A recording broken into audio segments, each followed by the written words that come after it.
Yo, what's up with it, man? Let's get it.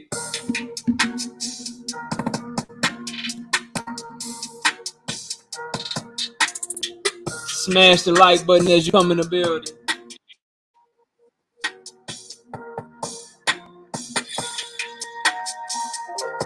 Drop a comment as you come in the building.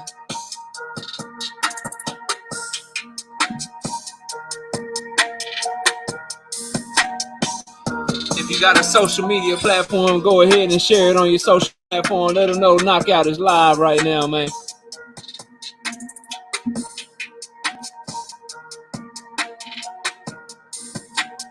We having fun tonight.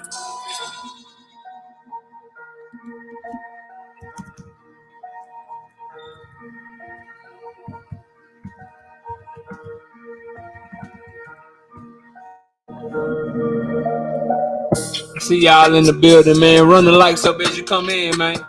The number of people in the building keep growing. Run them likes up, man. If you got a YouTube channel and you claim you rock with Knockout, man, go ahead and share it on your YouTube channel. Let them know we in here, man.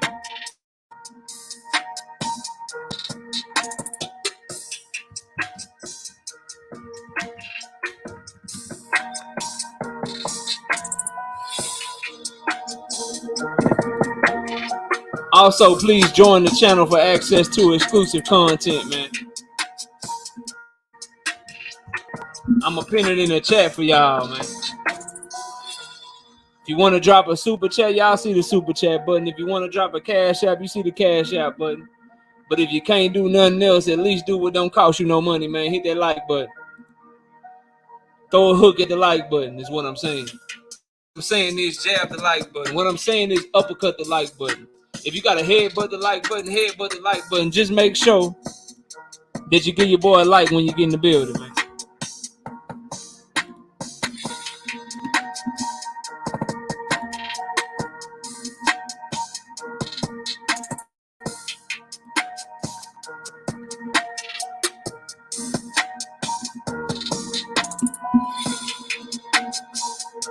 Yes, sir.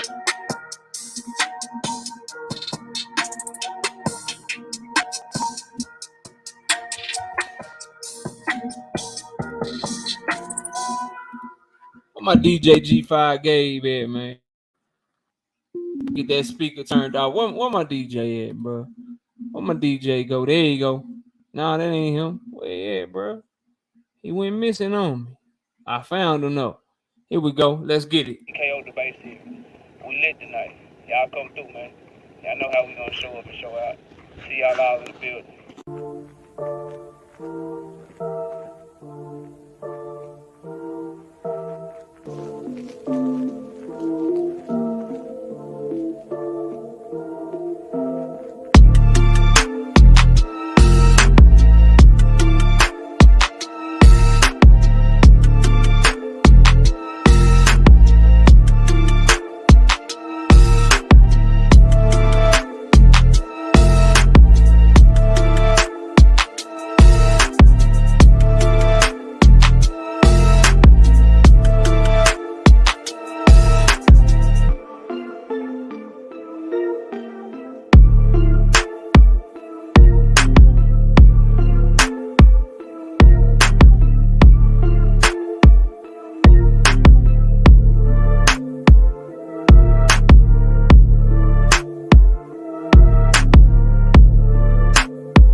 Yo, welcome back to another episode of Knockout Boxing 86 TV. And we got another debate tonight. The TKO Debate Series is back live in full effect. Debate will be starting in about 50 minutes. In the meantime, we got some boxing to talk, man. Got the camera turned on for y'all. We ready to rock. We ready to roll. But first, let's see who we got in the building so far.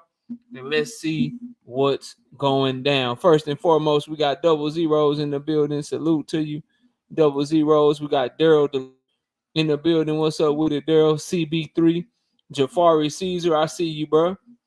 Cash Crypto in the building. What's up with it? Thrill Hill, I see you. Miss Knockout Boxing 86 TV. What's up with it, baby? We got Zach B in the building. Josh Sanders 86. Hashtag TWT. Let me see. We got James in the building. DC Dre in the building. I123. Poindexter Lonnie. What's up with it, bro? We got Ray Patterson, I think. We got Silver in the building. What's up? Alon So Amazing in the building. What's good with you? Cassandra in the building. Dante Hall Boxing Talk in the building.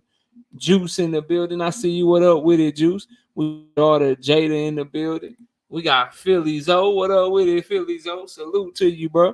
Hunter Young, who is debating BFTB Boxing versus Terrence. Best videos is on the docket for the night. Rick Timms, what up with it, bro? Salute to you. Philly Bull in the building. My brother Omega Red coming through. What's up, Omega? A resilient dad tapped in from the Bay with your fam. Salute to you, bro. Talib Cunningham, I see you. What's good? Robert Pitts and slid through. What up with it, Robert? We got Rip Jones sliding through. What's good, bro? Buck Style, what up? 626 Jacob in the building. What's good with you, bro? RS Cooper in the building. I see you. And we got William Old School in the building. What's up with it, man? All right, bro. Real quick, just a couple of things we got to get to and we got to talk about, bro. Number one, I got to talk about Deontay Wilder for a minute. Now, I dropped the video. Some of y'all like the live streams and you much more prefer the live streams over the video. So I'm going to talk about it here too. If you watched the video already, you will have heard some of this already. I got to ask y'all a question because y'all know I rock with y'all, bro. Let me get Rip and Buck Style right real quick. Buck Style and Robert, I see them all the time. Let me welcome them to the gang, bro. Hold on. All right, let's get Robert. Let's get Robert the right color. Let's get my brother Buck Style the right color. All right, there we go. Now we in there. Yeah. There we go. Jason, what up, bro? Hey, man, look, bro. A lot of people talking about Deontay Wilder walking up on Tyson Fury and giving him a bro hug, bro.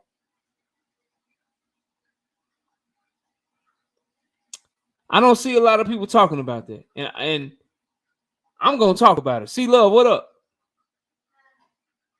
That shit, hoodwinked, car up, bamboozled, schizo Paul, what up? Sean Clark, what up? That shit hoodwinked and bamboozled me, man. Because you can't help but wonder, like, why you so cool now? This the same dude that you said cheated you with his gloves. You said they spiked your water and shit. You used to shake his hand after the third fight because you said you ain't had no respect for him. Why he done gained respect for him all of a sudden? Why is he cool with Tyson Fury, bro? Why is he? What's up with it, K-Rod? Why is he just all right with that shit? You have fans out here riding for you, content creators out here riding for you. You don't accuse a man of murdering you or trying to murder you in the ring. Talking about he dented your skull, got the egg weights and shit. All the stuff that we heard, bro. All the stuff where I was like, yeah, them gloves look shaking in the motherfucker. I ain't lying. Them gloves, they ain't look right. Yeah, he should get his rematch. They trying to cheat him out of his rematch when he got some signed paperwork. All of that shit, right? All of that shit. And then you turn around just to be buddy with him. Nah, bro. RS member to the channel, welcome to the channel, bro. Appreciate you becoming a member to the channel, man. Thank you so much, bro. Mac of the South, what up? Now, Josh Sanders say, I guess he didn't want to make any type of scene in the Saudis, in my opinion, from what I took from it. Nah, bro. You can just not acknowledge somebody. Think about it, bro. Think about it like this, Josh, right? If I really believe what I'm saying about you, if I really believe you cheated me with your gloves and shit, if I really believe that you tried to kill me in the ring and take my life from me in a sport that's already inherently dangerous because we punch each other in the face for a living, I really believe that my water was spiked. If those are the things that you really believe, bro, then ain't no media shit. Ain't no, oh, let's just bro hug for the cameras real quick. Oh, I'm trying to get the 4th fight. Nah. It's, man, I'm gonna keep it moving. I don't rock with that side over there. I don't rock with that side over there, so I'm just gonna keep it moving because I stand on what I said. And a lot of people quiet about that shit, man. William told me, he said, I think it was just a media thing. Water didn't stand there and talk like they were cool. And nah, bro, just the bro hug. Just like, do you understand what's up, T9 boxing class? Do you understand the accusations levied against Tyson Fury, bro? Real shit, like, let's keep it a buck. What's up, best videos? I got you. Debate starting in about 45 minutes, bro. Nunu, what up? That one, like, bro. What I'm saying to y'all is very simple, fam. Like, it's a very simple concept. If he believes that Tyson Fury really did those things to him, then ain't no hugging, bro. Ain't none of that shit going on. And I feel like with the amount of people that was riding for him, with the amount of people that were taking up for him, you gotta say something to the fans, bro. You got a lot of fans out here looking stupid. Philly Zoe said they made millions together. That's true. That's true. Then maybe not talk the way. See, what I'm saying is, Philly Zoe, and I know you get it, bro. What's up with I be who I be? I got you on a little bit. I got you. Don't worry. What I'm saying to y'all is, if you really mean shit, then there's certain shit that you don't do. Like, I don't think nobody on YouTube, you know what I mean? Matter of fact, I know nobody on YouTube ever spiked my drink or ever cheated me with some loaded gloves in a fight or none of that, because none of these dudes really want to fight for real. They trolls and shit. But it is some dude. I see my sister-in-law in the building. What's up with it? Salute to my sister-in-law, my brother-in-law. It might be both of them at the same time. Salute to both my family in the building. What I'm saying to y'all is very simple, bro. And it's a very simple concept. For me, there are certain things that if I believe them about you, ain't no bro hugging, ain't none of that shit going on. And I would think that cheating me and almost taking my life away from me, I would think that trying to my fight and making me get lawyers involved, I would think those would be things along the lines that we can't come back from and we ain't bro hugging from. For me, like on YouTube alone, right? On YouTube alone, there are certain people that have talked about me, that have said things about me, that I want it, like, we ain't bro hugging. If the fight don't look my way, we ain't speaking. It ain't just a YouTube thing. I really don't rock with you for real, so don't, like, leave me alone. Now, Julson says I'm tripping. You don't go to Saudi Arabia and act a fool. Who's advocating for him to act a fool? So simply ignoring Tyson Fury is acting a fool. Is that what we're saying? Like all I'm saying is, I don't like. Why are you speaking to somebody that you had that much animus towards, bro? YY930, what up? If you got that much animosity, that much animus, if it's really like that, if it's really up like that, what you like? You don't even speak to him. You don't speak to him. Sean Clark with the $5 in the super chat says the People's Champ got a big heart. He cried about knocking him out in his last fight. Just saying, but I hear you, KO. Yeah, bro. It's just certain people. Key, what up, bro? He say, what did he say? I talk mad ish about knockout, and he let me bro hug him. He ain't do shit about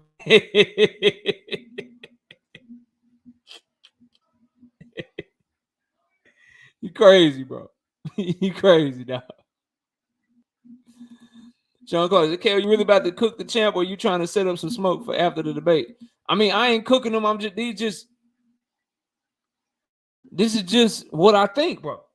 Like, this is just like, I ain't cooking them. This is just my honest opinion, bro. Like, we can't forget all that, bro. The man on October of 2020, bro, he basically told us Tyson Fury tried to kill him. You had a loaded glove and I got a dent in my head of an egg weight shaped form. You cheated me. You tried to kill me in that ring. You did this. You did that. Like, there was a snake in the grass. Mark Breland. Bro, you do not say all that shit, bro, and then be like, yeah, let's dap it up. Just me. Like, just me, bro. Maybe y'all are more forgiving than I am. Maybe I'm too petty. Maybe I hold on to grudges too much. And then you tried to cheat me out the fight. After I accused you of all of that, I'm like, yeah, I want my rematch clause. And you like, nah, we about to go fight Anthony Joshua. And you tried to do everything you could. You have to go to arbitration just to get what you signed up for me to do. And then I'm cool with you? Nah, bro. Nope.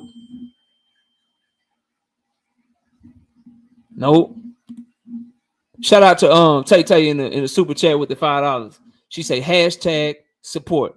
Appreciate you coming through. Y'all smash the like button as you're in the building. Luke the Don, what up? Man, let's keep bro, y'all bullshitting. Cause I know a lot of us rock with Wilder, and I do too. But come on, bro, y'all bullshitting tonight, dog. I'm keeping it 100 with y'all. If this was anybody else, bro, if it was a fighter that you don't like, if this a fighter that you don't like, if his name rhyme with Benelo Balbarez, right? If it was a fighter whose name ride with Gennady Jajuflin, y'all be cooking them, bro. Y'all be calling them friendly, all hoes and shit, telling him he ain't a real man because he ain't standing on this shit. I'm not even saying that. All I'm simply saying to y'all tonight is, bro, if you meant that shit, then you stand on it. But if you didn't mean that shit and you had all these people out here riding for you, you at least owe your fans hey man, you know I let that shit go. Hindsight being 2020, the better man won. And you know, I hope to get in the ring with him again. Straight up and down. Like that, like he owe you that. Shit, he owe you that. Cause right now, you looking a lot of people looking foolish, myself included, bro.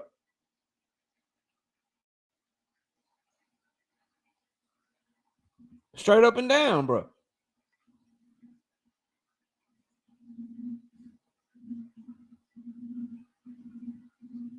It just is what it is, dog. Like I do not understand the change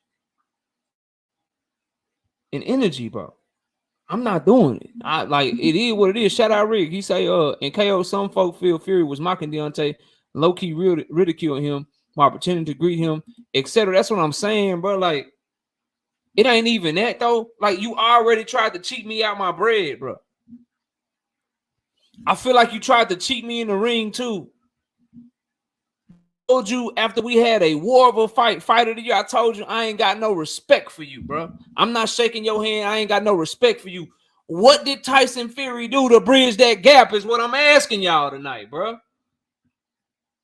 That's what I'm asking you. What did he do, Lennar? What up? What did he do to bridge that? What did he do to bridge the gap? I hear you, Julson. But what's hood about that? This ain't hood shit. This man shit, bro.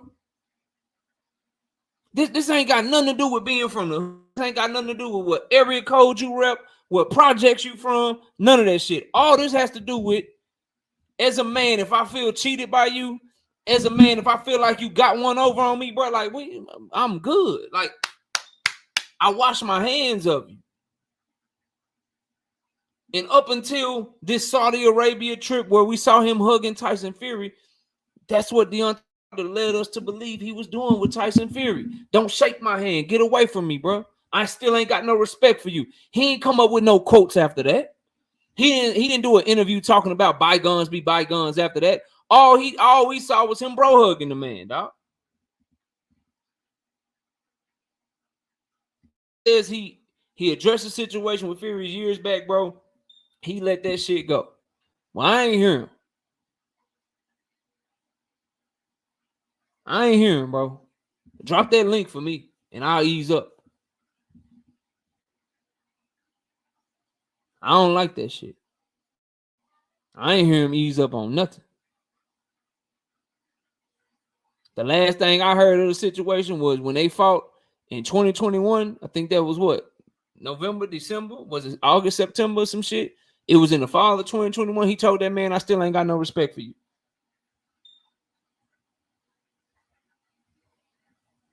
So I don't know, bro. I don't know. I'm looking at that. Like, at the very least, let us know it's cool. And if you say you did, I believe you.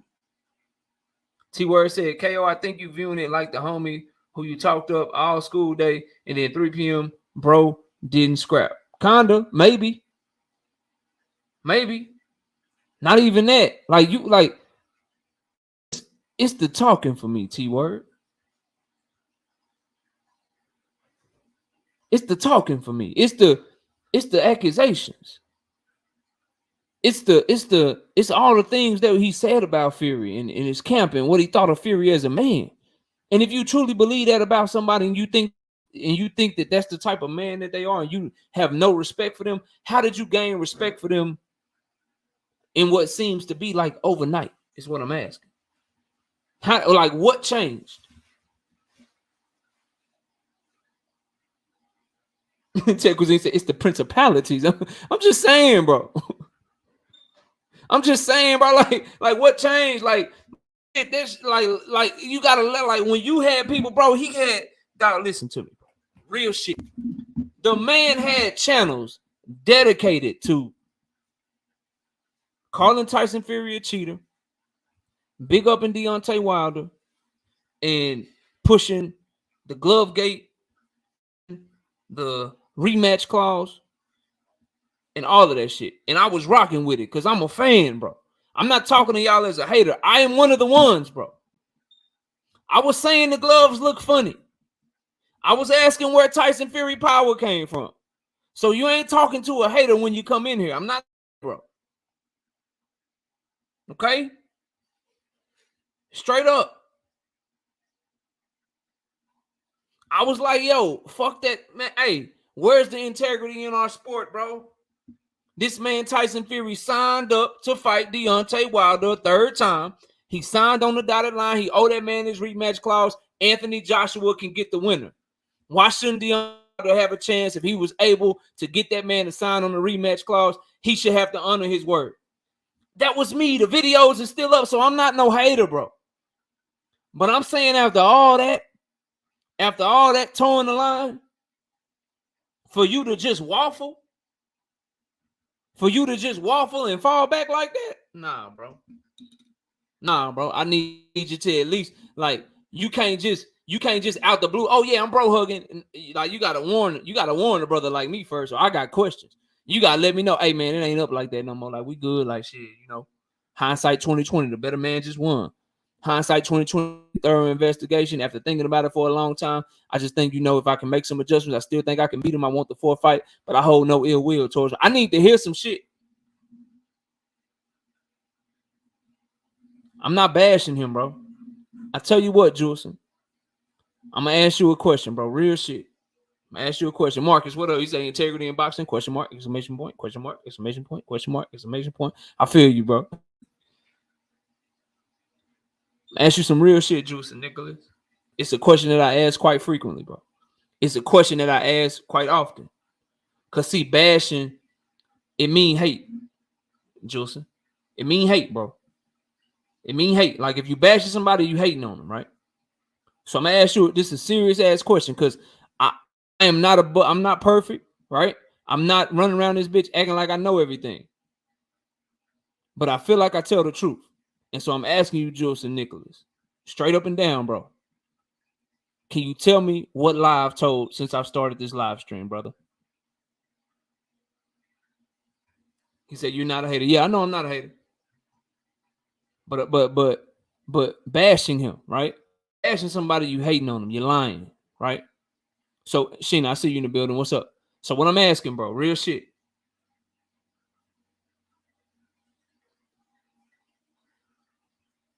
What lie have I told since I started this live stream? What's up, sis? I see you. My sister in the building. My other sister-in-law done came through. They repping hard tonight. I see y'all, man. Appreciate y'all. You're not a lie. Okay, I'm just making sure, bro. Let's see what Tech talking about. Tech Cuisine say Wilder was caught off guard by erratic fury with his wife. I guess somebody could say he disarmed him to keep it moving, but ignoring him works just as well while keeping it consistent. That's all I'm saying, bro. Like, do you like if I don't rock with you and I see you out, I'm ignoring you. If you step to me, then I'm protecting myself, and I'm more than likely gonna be with Miss KO. I'm protecting her. It's up, right? But if I don't rock with you, because I ain't no gangster, I ain't starting no shit. I ain't here to start shit with nobody, bro. I will protect myself and I will protect my family. That's how I get down. But if I don't like you, I'm ignoring you. I ain't got nothing to say to you. And I'm gonna tell you, if you're like, oh, what's up, knockout? And I'm like, bro, you know I don't mess with you, bro. Keep it moving. And I'm gonna keep going. And if you feel a certain type of way about that, then we address it at that time. That's just me.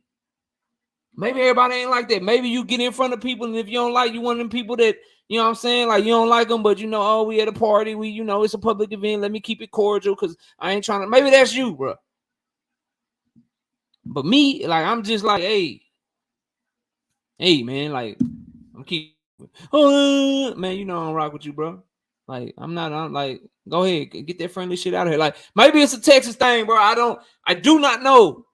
But a lot of people from Texas have been telling me all day that they are on the same wavelength as me. Is what I'm telling y'all. That like maybe it's a down south thing, bro. I do not know. I don't know what it is, why so many people excuses or refusing to talk about this shit. I just know my eyeballs popped out of my head and my ears perked up. And the first thought that came across my mind is, why is he being cool with this dude after you done said all this shit about him and you accuse him of all this shit? Like, you like him now? Like, y'all cool now? Like, where this shit come from? That's all I'm saying to y'all, bro. Take it for what it's worth. Take it how it is. Tech Cuisine said, I still stuck up for Wilder in them comments. Yeah, I couldn't, bro. I couldn't, because it ain't nothing to take up for, bro. It's nothing to take up for. Because all somebody got to tell you, Tech, on some real shit, all somebody at this point, this is what he did to his fans, bro. The only person I saw somebody say maybe he was trying to disarm Fury. The only people he disarmed is his fans, and I'm gonna explain to y'all why. Then we're gonna move on. He only disarmed his fans because you can argue, you can bring up fact after fact after fact. You can talk about Glovegate. You could talk about the water and Mark Breland. You could talk about match clause and how he tried to do this to Deontay Wilder rematch. You could come with all them facts. All the Tyson Fury fan or all the Deontay Wilder hater, all they have to tell you is this one sentence. I ain't trying to hear none of that shit. Your own fighter don't even care about the shit. He hugging with him. He cool with him. So none of that shit makes sense, because if he believe that shit, then he friendly with him. Then what you gonna say after that? He disarmed his own fans, bro. That's who he disarmed.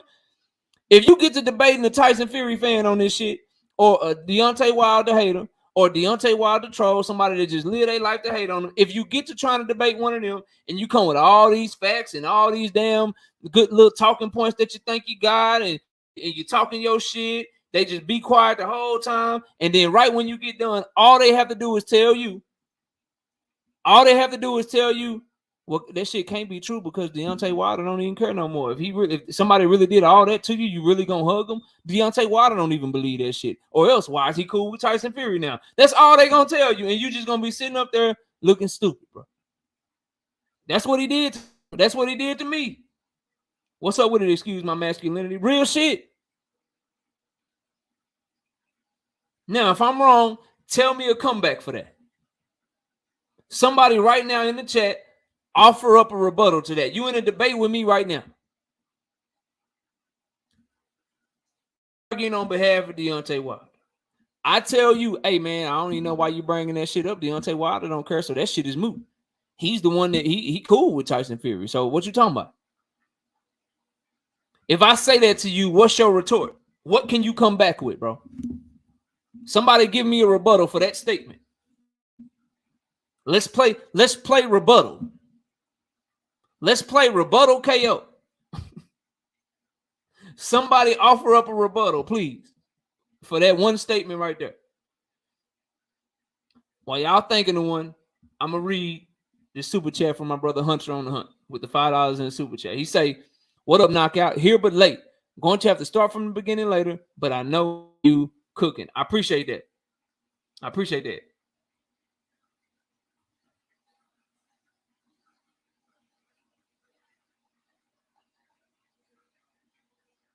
Just to say he made peace with it and moved on. That's grown man shit, right? I mean, he should say that. He should say that, bro. Because here's the thing, Juicy. You can't be so loud in the accusation, but then so quiet when you let go of it. If you accuse someone of something so loudly, you do not get to be quiet when it's time to say that you've let the shit go. The apology should be just as loud, or the recompense or the peace that you've come up with to reconcile the situation, it should be just as loud as the accusations. That's like a pet peeve of mine, bro. And maybe that's why I'm speaking on it today. Mike Ryan, what up? You don't get to be so loud in your accusations, so loud in what you accuse someone of, but then so quiet and so laid back when you've decided to let it go. Gertz, what up? DP, you with me? DP Rocker, Goon, what up? My brother's keeper, what up? Zulu Lion, what up? Ratchet since 91, what's good? And if that's the case, I just seen it in the chat. That's a hell of a point. Bro, if you're going to make peace with anything, make peace with Mark Breland, bro. Felix Nunez, what up? It's a hell of a point. Shout out True Speaks in the building. I feel like that's a bad take, KO. Either way, they went into business together and will potentially get in business together again. I'm not going to blatantly disrespect you if I want to go in on business with you. True Speaks. I ain't saying blatantly disrespect him. I'm saying you got a bro hug him. True Speaks. If you felt like I cheated you with some dirty ass gloves, and then you felt like I had somebody go up,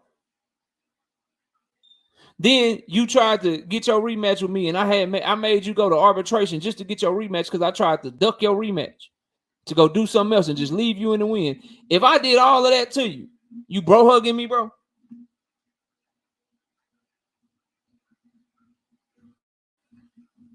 You bro hugging me? I didn't say disrespect him. Zoomverse, what up? Georgia Peach Denise, what up? Shot Town's Finest, what's good? Shout out to Upper Echelon Sports Bar with the $2 in the super chat. He say shalom, kings, peace, and blessings. Peace and blessings to you, brother. And Upper Echelon got a debate on Wednesday night. Wednesday night, he got a debate, y'all. He will be debating Ben Israel on Devin Haney and Tank Davis. Y'all be sure to check us out Wednesday night as well. But we got one tonight, too. We got one tonight, and we lit tonight. We got 220 people in the building. I got 150 likes. Y'all get the likes up. What's up, Jerry's Finest? I see you, Unc. What's up with it? Y'all get the likes up, man. Smash on the like button. Teach, what up? Smash on the like button one time for your boy, man. Get them likes all. See if we can get over 200. I know y'all can get us up over 200, man. Nah, I ain't saying mission money, True Speaks. I'm just saying, bro, it was a little extra to me. All right, Green, I'm waiting on you. I'm supposed to be back in the ring on Thursday. Green wants some of this Spence Crawford smoke with your out. He's supposed to send me the questions. There y'all go. Somebody screenshot this shit. He said he gonna send me the questions. I've been waiting on him. I am letting him pick the questions. He said he gonna send them. Supposed to have a debate Thursday night. As soon as I get the questions, I'll drop something in the community page for that. You know what I'm saying? And I'll announce it and shit. I'm just waiting on you, Green. Waiting on you, bro. And then I'll announce it. We might have debates this week, y'all. We might be debating all week long. We lit. Smash the like button one time.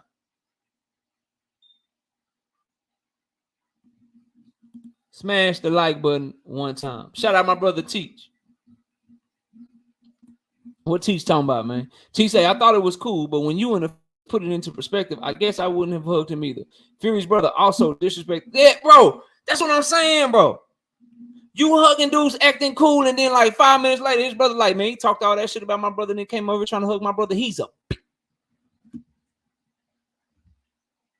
That's what I'm saying, bro. What, bro? That's what I'm saying, bro. G5 Gay, what up?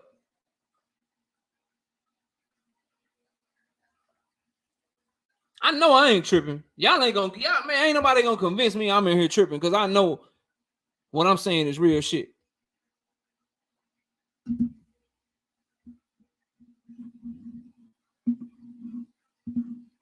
I know, Mr. Mon, what up with it? I see you. That's me. Y'all keep talking about like, bro, ain't nobody saying undercard, bro. I ain't say hit the man, punch the man, cuss the man out, act a fool. I ain't said none of that shit, bro. All I said was keep it moving. Keep it moving. You could even be like, and keep it moving. You could even be like, and keep it moving. You could even be like, and keep it moving, bro. Ain't nobody saying go over there and steal off on them. Shit, I ain't said that, man. I'm not advocating for crime. Out here doing that shit, man. Shout out to my OG Chris Schaefer with the $10 in the super chat. He said, what's good, KO? I'm with 100 on Wilder, bro. I can come to peace with and still not F with you. Real spill. Yeah, I'm with that. I'm cool with that. It's just certain things like if you try to kill me, bro. Like that's basically what he said. You try to kill me in the ring and shit, bro. Mind the Musa. What's up, bro? Massa Musa, I mean. If you trying to kill me, bro, like I'm not hugging you. If I felt like you tried to kill me, he's not that kind of brother. I wish he was, but he isn't. Shout out to Shelton. Shout out to Shelton, my brother from Mississippi. Salute, bro. Let's get the likes up over 200. Come on, man. 242 people in here. 101 like. I know we can get 19 more likes. Jay Chestnut, what's up? What up? I mean, hey man, I just give the people what they want, Jay. If you want, hey man, you were supposed to debate Nick J and you pulled out, and I ain't heard from you. You know, you want some smoke. You know what I'm saying? You want some smoke. All you gotta do, you ain't gotta email me. You got my line, Jay. Jay Chestnut, you got my number, bro. You know what I'm talking about? You got my number. You can just hit me up. Knockout, I want smoke with such and such on this. Andrew Gray, what up? I'm just saying, bro. I knew a lot of y'all wasn't gonna feel me, but hopefully I don't lose. You know what I'm saying? Hopefully I'll stay subbed up. We ain't gonna agree all the time, but I'm gonna give y'all my opinion, bro. And to me, I felt like he should just kept it moving. I think he did his fan base a disservice, and it's hard to take up for that. So you know, no evidence. What? Big Dog Willie, hashtag Con the Goat, hashtag TWT with the $2 in the super chat. Says Con say hit the like button or he'll KO you. Facts. Well, if you don't hit the like button for Amir Khan and he try to KO you and he don't, and you just thump his ass all asleep. Hey, Big Dog, if Khan try to KO anybody in this chat and he miss and they just thump his ass, Big Dog, he going to sleep. He going to sleep, bro. He going to sleep, bro. Straight up and down, man. He going to sleep, dog. All right, bro. Listen, man. Y'all sub to the channel if you're new here. We got 250 people in the building, and we hit those 200 likes. I appreciate each and every one of y'all. We got about 18 minutes before the debate starts, and I got to cook on this. Well, you know what? I'm not going to cook on it because I don't want to give nobody no ammunition. I want to cook on Crawford so bad right now with the Alexis Rocha shit and multi-fight deal. But I don't want to give nobody no ammunition. I know best videos. My brother Terrence is in here watching. I don't want to get no ammunition. I ain't gonna cook on that. But I do gotta talk about Gervonta Tank Davis and Clarissa Shields for a little bit. And Jake Paul, bro. I gotta talk about that. Jay said, I still but Wilder not wrong in my eyes. I'm not acting a fool in Arab country. In America, yes. Again, bro, I'm not telling him to act a fool. Jason, don't quit that shit, Jason. Don't do that shit, bro. Do not do that shit. Okay? Don't you dare do that shit, bro. I didn't say nothing about acting a fool. I said keep it moving, and you ain't got to bro hug that man. Didn't nobody over here say you should act, bro. Stop. Don't do that shit, man.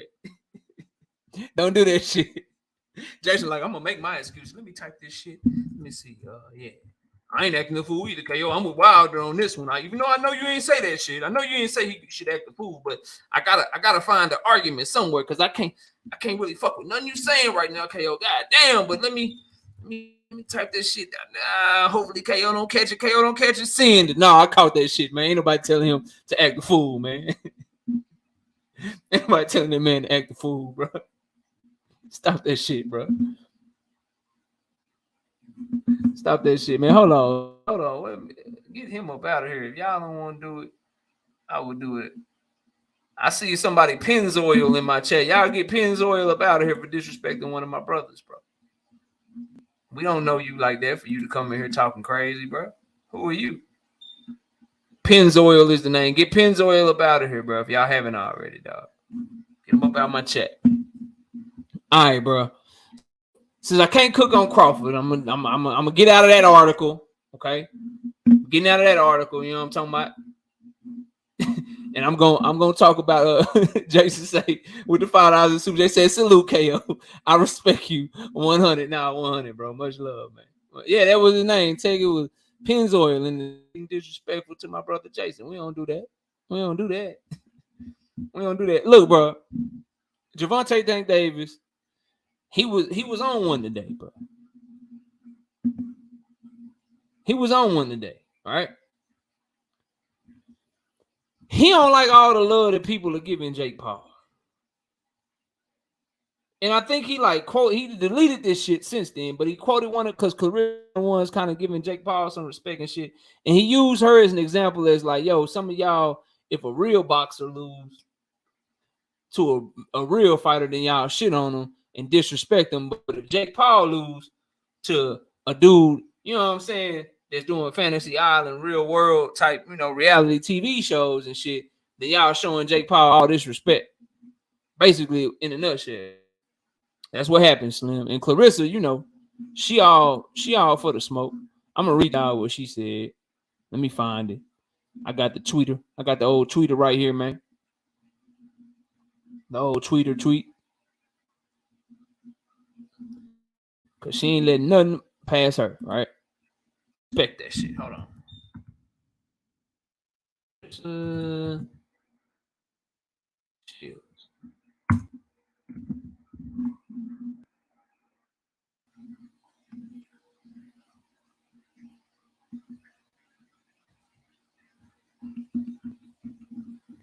All right, she said, hold on.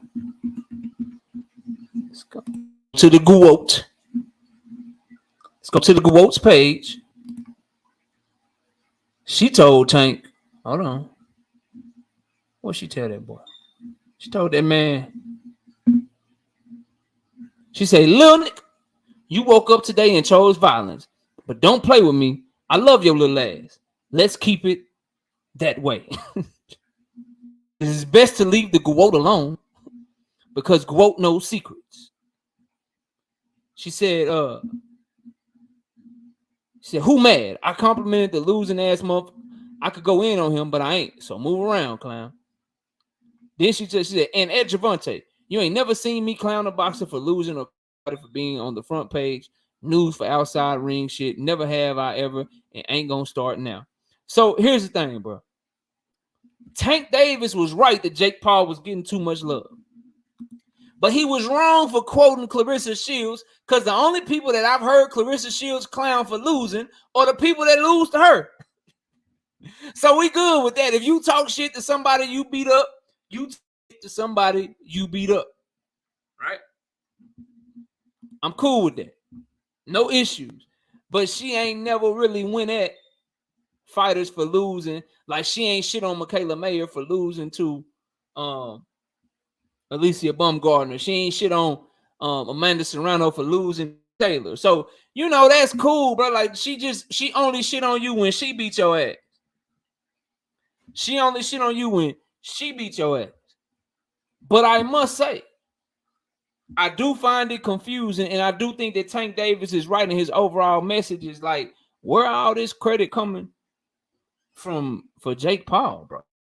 Why is he getting credit like he went out there and fought a tough ass fight and did his thing, and he deserved all this respect? Meanwhile, Lee Wood getting shitted on for losing to Mauricio Lara is what I'm saying. Well, what I'm saying is like Jake Paul get all this respect, but people are calling Miguel Berchelt a bum today. Like Miguel Berchelt is all of a sudden a bum because Oscar Valdez did what they did to him. I was just talking on Deontay Wilder. We'll include him in it too. Deontay Wilder, after the third Tyson Fury fight, a lot of people were extremely disrespectful towards him. A lot of people had a lot of negative things to say about him in the fight that he put up with Tyson Fury. Jake Paul is getting all this credit. I'm trying to figure out why. I'm trying to figure out why we giving Jake Paul credit for losing to Tommy Fury. Why is Jake Paul getting all this credit? So Davis was right. I got you undercard boxing. No issues. Shoot me an email. It's in the description. So when you put yourself in these situations, man, that you are doing this shit, you need to take a step back and analyze yourself if you really love the sport of boxing like that. Because anybody, bro, that can criticize Lee Wood after his loss to Mauricio Lara, but find yourself giving Jake Paul credit after his loss to Tommy Fury, you part of the problem. D, what up? Big Ray, what up? You part of the problem. You don't really like boxing like that, fam. You can't convince me that you do. You can't convince me that you do. Anyone calling Miguel Berchelt a bum because of what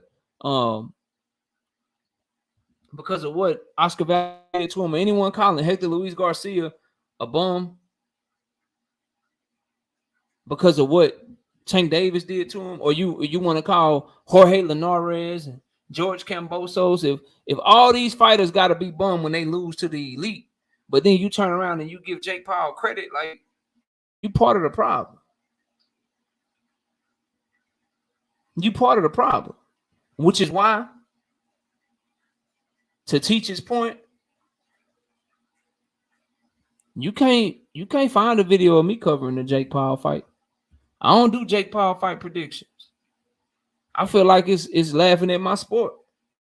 I feel like the sport that I love, that I come to give y'all content and shit, the sport that I give time to, take time away from my family to come over here and try to drop the best content I can for y'all. I feel like he make a mockery of the sport that I love, so I don't cover him. And I try to point that out to everybody, bro. Because when you can give somebody like Jake Paul credit for basically losing to another dude that really ain't shit in boxing, Tommy Fury ain't shit either. Appreciate that, Paul Carrick. We talked about it a little bit on this live too. We're about to get to the debate though. Then, bro, you like he's a clown to me when it comes to this boxing shit. Shout out to him, 30 million subscribers. Shit, I hope we get to 30 million talking this real shit. Shout out to him for the money that he's made and made himself an influence, and he able to go get his bag. I'm not hating on the man bag. What I'm saying is, if you gonna get, like, don't you think, like, at the bare minimum, if you giving Jake Paul credit today, shouldn't you have been giving Lee Wood credit for his fight against Mauricio Lara? That's all I'm saying. Y'all, like, if you giving Jake Paul credit today and saying that he put up a good fight and he did that, like, shouldn't you at the very least be saying that Luis Garcia put up a valiant effort? If you giving Jake Paul credit today, can you at least give the homie who just lost, the dude that just lost to Subriel Matias, Ponce? Can Ponce get a little credit from you today? Can we big up Jeremiah's Ponce? King David, KD, what up? Can we big up him? Can we get some love for the dude that Matias just almost put in the hospital? Speedy Rashidi Ellis, can the dude that Roman Villa beat, and I felt like Speedy Rashidi should have got the decision, but when you getting beat around the ring towards the end of the fight, that ain't a good look. But can he get a little credit? Can Gary Russell Jr. get credit for fighting with a bum shoulder? How do you call yourself a fight fan when you shit on these fighters for losing, call them garbage, call them trash, and then big up Jake Paul? At least somebody like myself, if I call a fighter trash, I don't give Jake Paul no credit. Or West, what up? Like I might talk bad about, think that he can't win. I might think that he garbage, but I ain't finna give Jake Paul no credit. Is what I'm saying, bro. I'll talk my shit about Chris Colbert. I'll talk my shit about Chris Colbert, but I still ain't gonna give Jake Paul more credit than Chris Colbert. Because Chris Colbert fought a fighter in Hector Luis Garcia that's better than anybody from a skill set perspective that Jake Paul will ever fight in his entire boxing, however long it lasts, bro. Lil B Hop can be trash, but he still fought better competition than anybody Jake Paul will ever fight, bro. In the boxing ring. I'm not giving nobody credit for that shit, man. I'm not big upping them while I'm like, you know what that shit is to me, bro. How whack that shit seems. I'm gonna shit on Chris Colbert. I'm gonna shit on Chris Colbert, right? Talk all kind of shit about him, but then I'm gonna go say, "Oh, Jake Paul, man, you deserve credit because you lost to Tommy Fury." But I'm shitting on Chris Colbert for losing to an undefeated Olympian who got over 200 and some amateur fights and shit. I'm gonna shit on him for losing to him, but I'm gonna give Jake Paul credit for losing to Tommy Fury. Don't that shit sound stupid when you say it out loud? Don't that shit sound really dumb when you say that shit out loud? I'm gonna shit on Jamel Herring. I'm gonna shit on Jamel Herring for what Shakur Stevenson did, but I'm gonna tell Jake Paul, good job, man. Fuck out of here, dog. I'm not trying to hear that shit, man. I'm not trying to hear none of that shit. Shout out to Art West with the $5 in the super chat. He say salute, strong arm, salute, bro. Salute, bro. Kilo says how people are still taking up for Bud. They hear and they bout their life.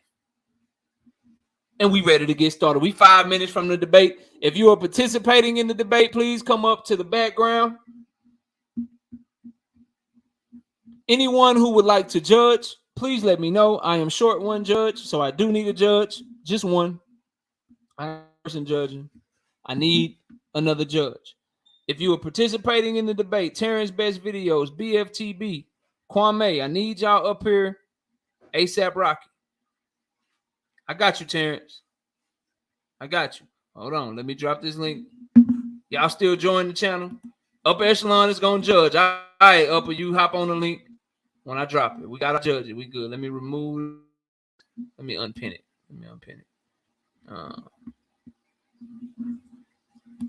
Read the title, Marcus.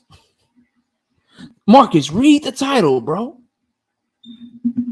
Let me put the link in the chat. My brother BF is here. Let me get this link in the chat. Let me tell Kwame to come on, bro. Where's Kwame at? There we go.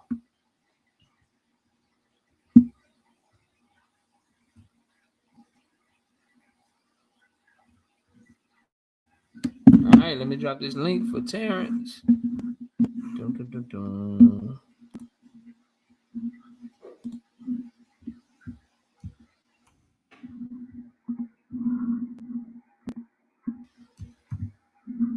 Smash the like button, man. Smash the like button. All right, Terrence, there you go. That's for Terrence and Upper Echelon only.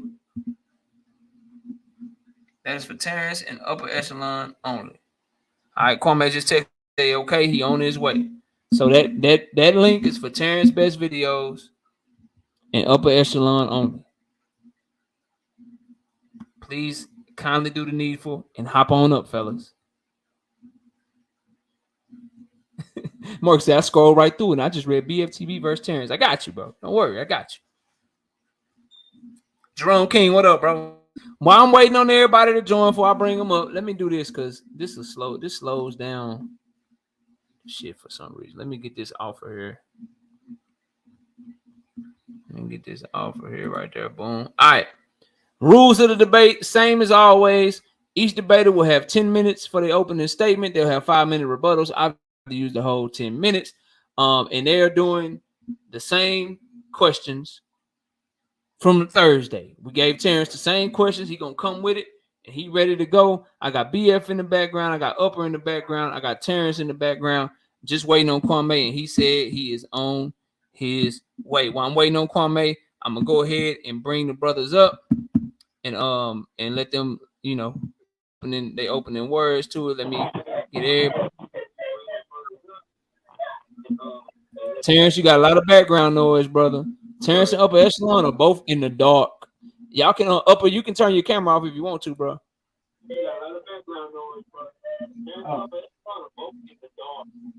Hey, Terrence, you there?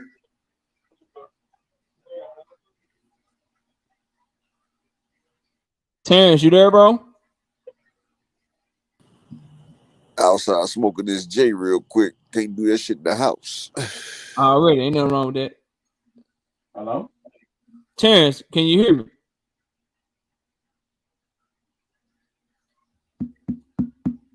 All right, I'm gonna let you get that together in the super chat. Shout out to Omega Red with the $5 in the super chat. He says, if y'all complain about judges in boxing, then y'all better hold these debate judges to the same standards. Damn. He with it. Patrick, what up with it, Patrick? All right, Terrence, are you there, bro? Can you hear me?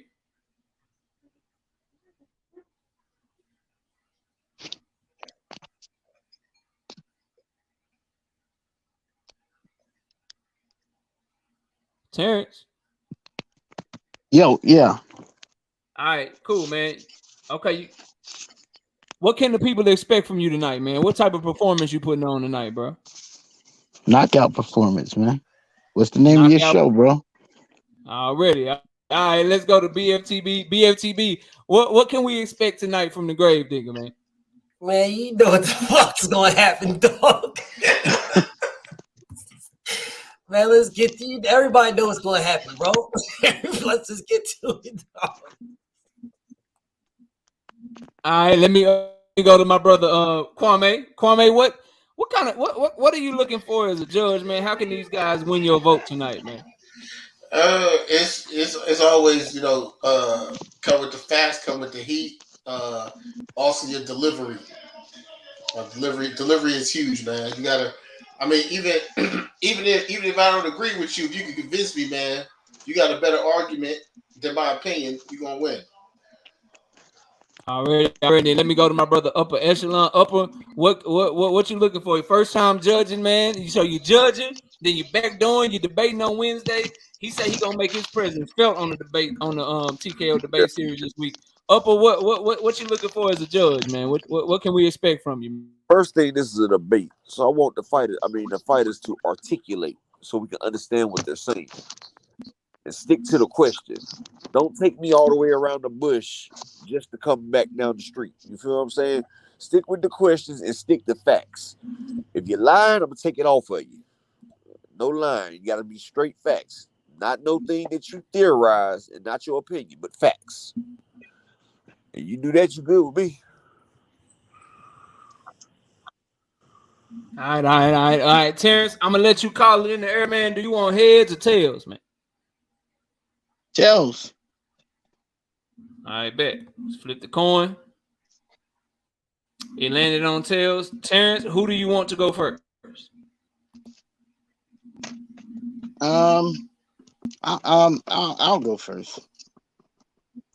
Oh, you gonna go first? All right. He said coming out the gate. He said, "Hey yo!" All right, bro. Same question as last time. Let's see what you come up with this time, man. Round one. Did Bud Crawford duck Earl Spence The floor is yours. I'll start my timer as soon as you start cooking, bro. Okay, I'm ready. Same Go points ahead. that I made last. Same points I made last time. We go with the epic video. Everybody saw it. Um, he looked like he was 135. Errol looked like he was 200 pounds. Stood his ground. Didn't budge an inch. He said 100,000. Bud said 1,000,000, and nobody from that video on would think that Bud Crawford would duck Errol. Second thing, how many times does Crawford call this man out after the Porter fight? He called him out. He called him out. He's in the ocean. He said he's looking for Earl. Called him a punk and all of that. He said this ain't no Keith Thurman shit. Y'all remember that? You remember he said just recently. He said he's gonna fish fry him when those two were trying to avoid him. Telling I think Earl was telling Jamel, if you don't fight me, I don't fight you. So again, it shows that he was not ducking him. As for people saying clout chasing, you tell me a time where Canelo pulled up on Andrade, or you tell me a time when Devin pulled up on Shakur, or Danny Garcia pulled up on Victor Postol. When did they make these comments on YouTube? Nobody. So if you're saying he's clout chasing, tell me one person that you say is ducking that's doing what Bud Crawford's doing. Point number 4. Crawford put a clause in the contract when he re-signed with Top Rank that they were to pay him $1 million if he didn't get the Errol Spence fight. Do you see any other person that's ducking a fighter put that in the contract? I don't think so. Point number 5. Crawford attempted to fight every fighter Errol Spence fought. Why did he do this? He made a statement that you need to create public demand for a fight. This is where the fans come in. If he's beating these guys better than Errol, the fans are going to want to see those fights.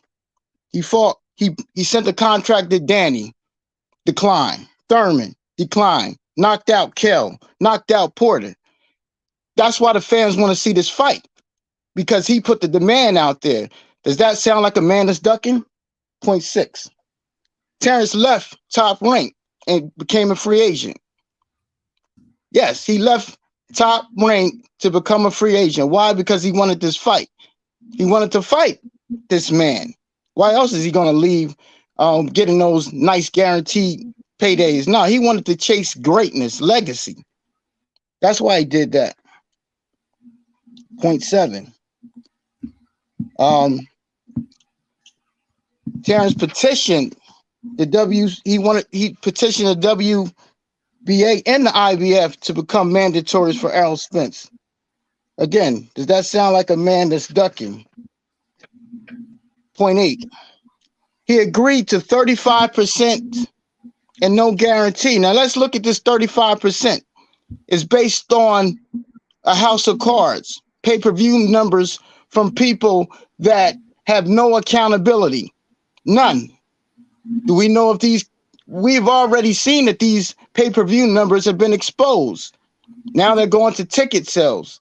Well, the ticket sales, we know Jerry Jones bought all of his tickets up at the Ford Center. So do we even know that he's selling all of the tickets he's selling? So Bud could have argued points to get that 35% up, but no. Bud said, yeah, give me the 35% and the no guarantee. I'm ready to go. But you at least got to give me a fight date and a fight time, a fight location, which was never in the contract. Shall we continue?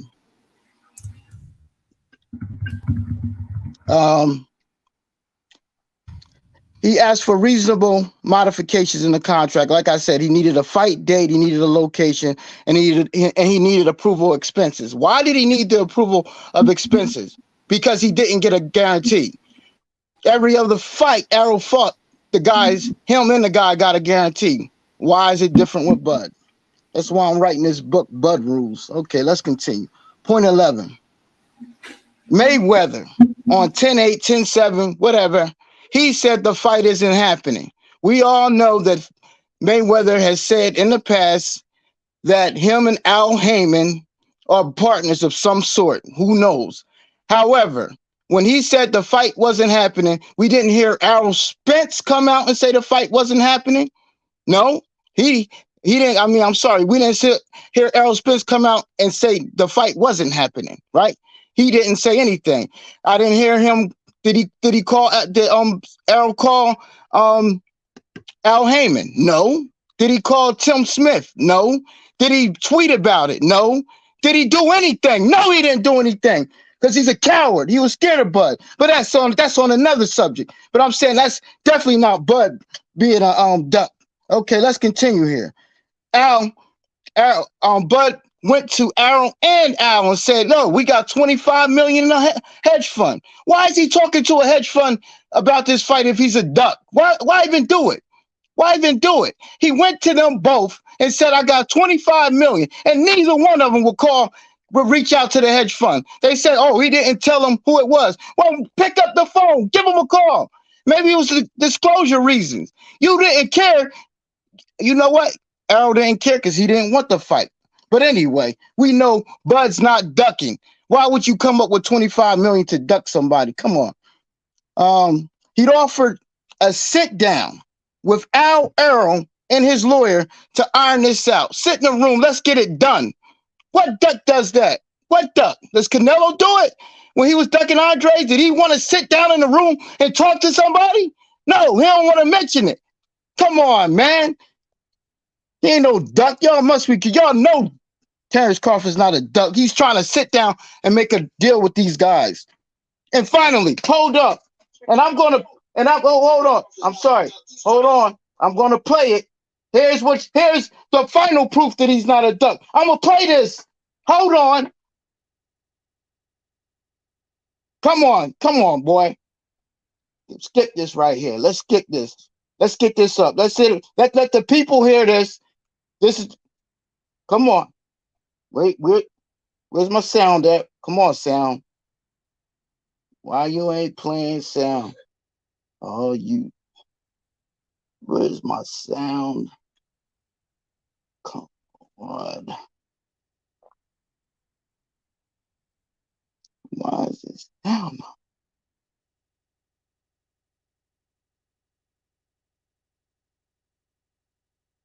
Oh, wow. You can take your time with it. You still got 2 minutes. Oh, boy, sound not working here, bro. Hold on a second. Bro, come on.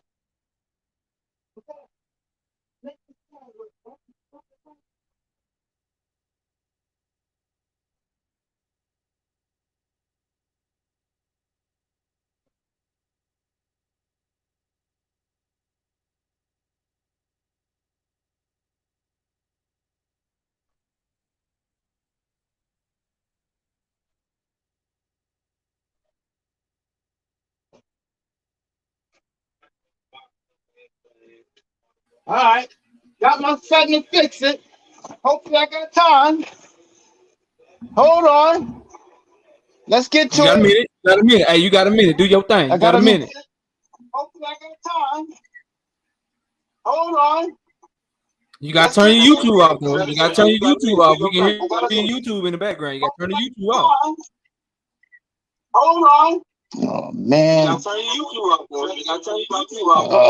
YouTube in the background. You got to turn the YouTube off. Hold on. Oh, man. Oh, man. You got 40 seconds. Hold on. I can't play it. It's not working. But that's all right. That's all I got for now. That's all right, it. cool. Then, hey, you got 5 minutes on your rebuttal after BF do his 10 minutes, so you can spend his time, you know what I'm saying, trying to get that fixed so you can play that audio for us. We're going to go to BF. BF, you got 10 minutes. Did Bud duck EJ? It's on you whenever you start talking.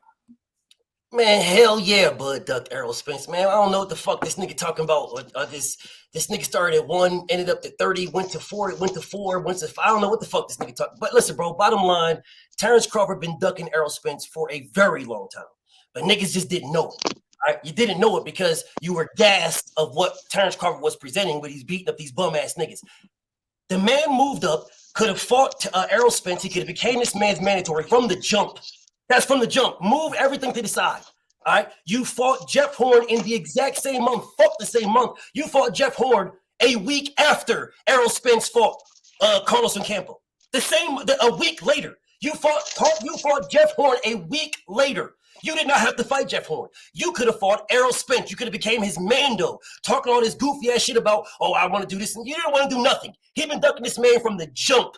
You could have became Errol Spence's mandatory, and I proved it because I cornered Bomac, and Bomac said he went the easy route with the WBO. Facts, no debating. That's what the man said, without question, to me when I cornered his ass and told him, "Why didn't you fight Errol Spence? If you wanted to fight this man so bad, why don't you fight him then?"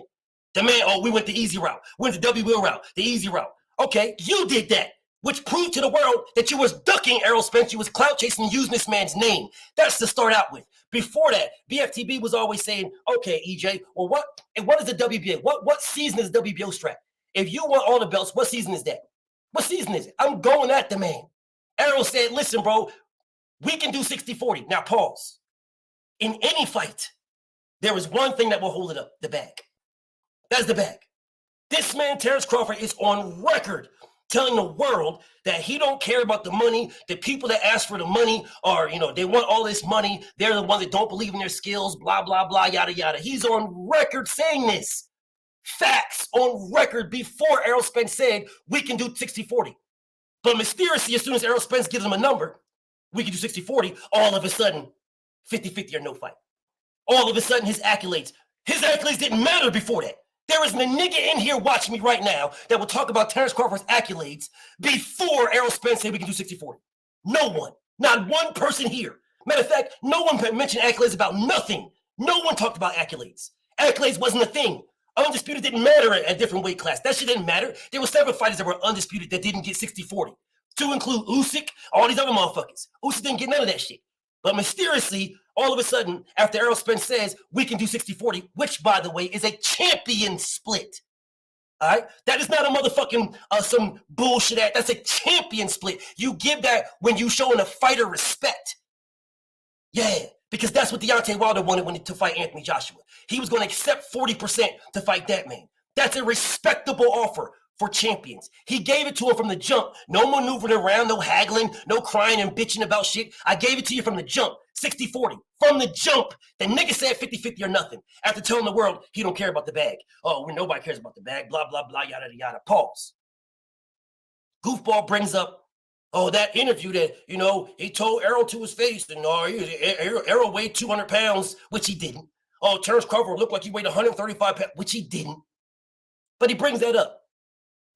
But they don't talk about the fact that 9 times in that video, 9 times, they asked Bob Arum in front of this man, when can they fight? When can they get in the ring? 9 times in front of Terence Crawford. He said nothing. He didn't say a word. Didn't say a word. Oh, by the way, this man talk about how, he wanted to fight all these guys, duck, blah, blah, blah, yada, yada. He knocked out Sean Porter. The problem with that knocking out Sean Porter thing, the problem with that is, you called out Sean Porter when Sean Porter was a WBC champion. And then you said you had no intentions on fighting the man. No intentions. So if Errol Spence beats the man, if Errol Spence beats Sean Porter, then you just want to fight Errol Spence. Really? Well, he beat Sean Porter. Where'd the energy go to fight him? Errol Spence had a car accident, BFTB. Yes, he did. Then he came back and said, I don't want no tune-ups. I want Manny. I want Danny. I want Bud. Terence Crawford said, don't fight me next. I won't get no credit. That's what he said. Don't fight me next. Errol Spence goes on to fight Danny Garcia. Beats Danny Garcia. Terence Crawford shows up to the fight, doesn't call out Errol Spence, and then leaves. I know that for a fact because I was there. Didn't do nothing. Went to the fight, said a bunch of bullshit, and left. Didn't run up on Errol Spence to say that you want to fight him. No, you went there for clout. You have no intention on fighting that man, never. You never had any intentions. He came on here lying about when Achenbrock asked him if they offer you 50-50, would you take the fight? Oh, yeah, well, I was calling out Errol Spence since I was undisputed, since before I was undisputed. Lies. No, he didn't. He was clout chasing. He never wanted to fight Errol Spence at all because he never called the man out until he got to 147. Never called him out. Oh, you guys, you want to fight Jeff Horn and blah, blah, blah, all this other goofy ass shit. The bottom line is Errol Spence told you guys from the very beginning what he was doing, and he stayed on it. It has been one person moving the goalposts. It's been one person saying that they want to do this, they want to do that until they get the opportunity, and then they do something else. This man saying, I want to fight Errol Spence. It's the only guy I want to fight. I'm turning down a 3-fight deal to have Keith Thurman, Errol Spence, and a potential Errol Spence rematch. I'm turning that down because I want one fight to fight Errol Spence. He was given that one fight to fight Errol Spence. All the while negotiating with BLK. And nobody knew. No one. We all thought it was just one negotiation going on between him and Errol Spence for a full year. Until it gets to the very end of the year where this nigga done turned down motherfucking 3 fights. He wanted $20 million guaranteed, then turned down another fight where no one was getting guarantees. No one turned it down. But this is a man that claims he wants to fight Errol Spence. But you're the only one turning anything down. You're making every excuse in the world. They're talking about transparency and this and blah, blah, blah, yada, yada, yada. But mysteriously, you didn't talk about transparency with the first contract that was a 3-fight deal. You didn't talk about that there. It was all about the $20 million guarantee that you wanted. Then you come out talking about how you got some hedge fund, right? Oh, I got a hedge fund with $25 million a piece. Well, first it was $25 million. Then you changed it to $25 million a piece without telling anybody who the hedge fund was. Did this man talk about, oh, pick up the phone and call? Call who? I was on the phone with you. You could have told me when I was on the phone with you. Why the fuck do I got to hang up and then pick up to call you back to ask you who the fuck the hedge fund is? I asked you on the phone. You could have told me then. You didn't because you don't have a hedge fund. And if you do, you could have proved it. But you didn't. You are a clout chaser and a fraud. You want to use Errol Spence's name to fight these fucking bums.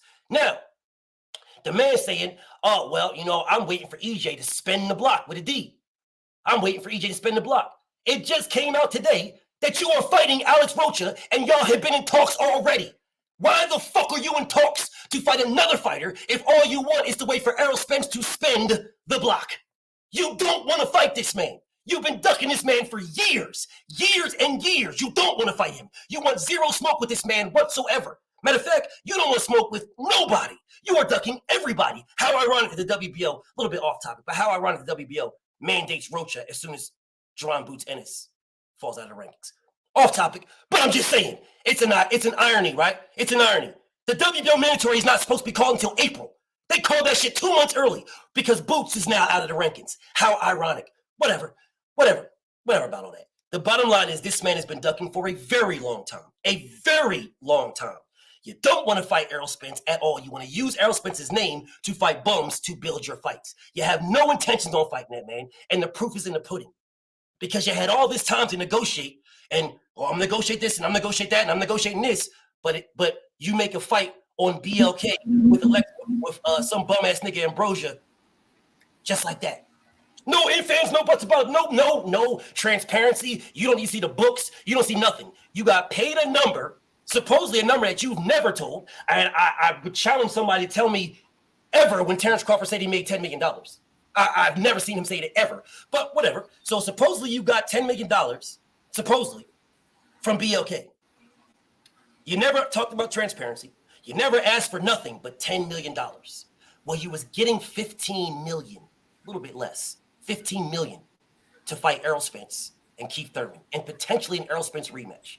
That was the guarantees. You was getting a little bit more than $4 million per fight. Guaranteed. That's what you was getting. You got 1 minute. You got 1 minute. You turned that down.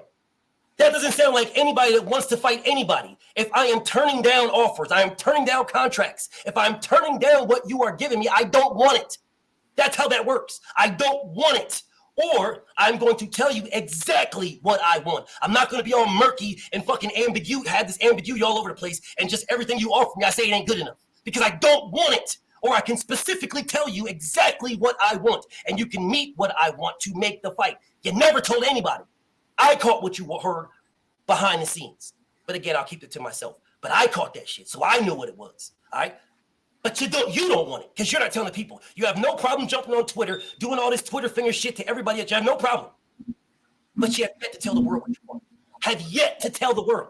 No one knows what you want. Nobody. You're just saying it ain't good enough. It ain't good enough. Well, as long as I can say it's not good enough, I don't need to fucking tell you what I want because I can just keep saying it ain't good enough. Because I don't want to fight you. That's why. Niggas are ducking been that. All right, that's time. That's time. It's on you. It's on you, Terrence. You got 5 minutes for your rebuttal, bro. First and foremost, I keep hearing BF saying something about 15 million. Where's the receipt?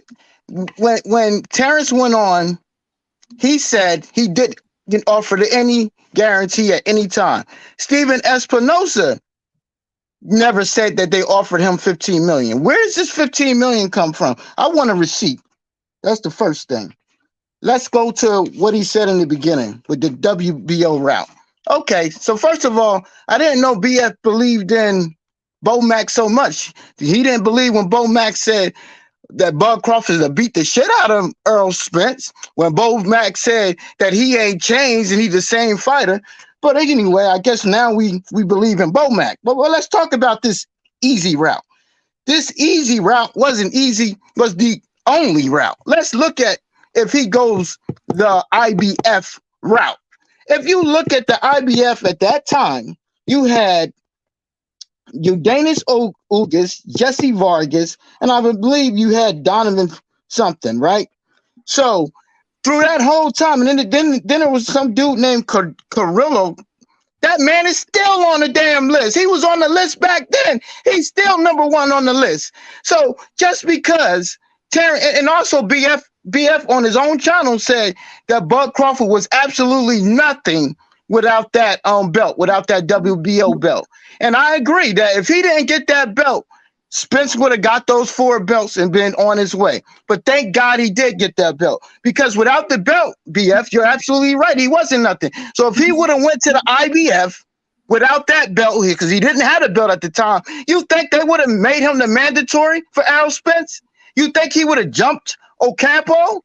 You think he would have jumped all of those other guys? No, they would have ranked him 8th, 9th, 10th, 11th. He would have still been on the IBF list. So come on, bro. That's why he took the WBO route to fight the only fight that he could get that championship.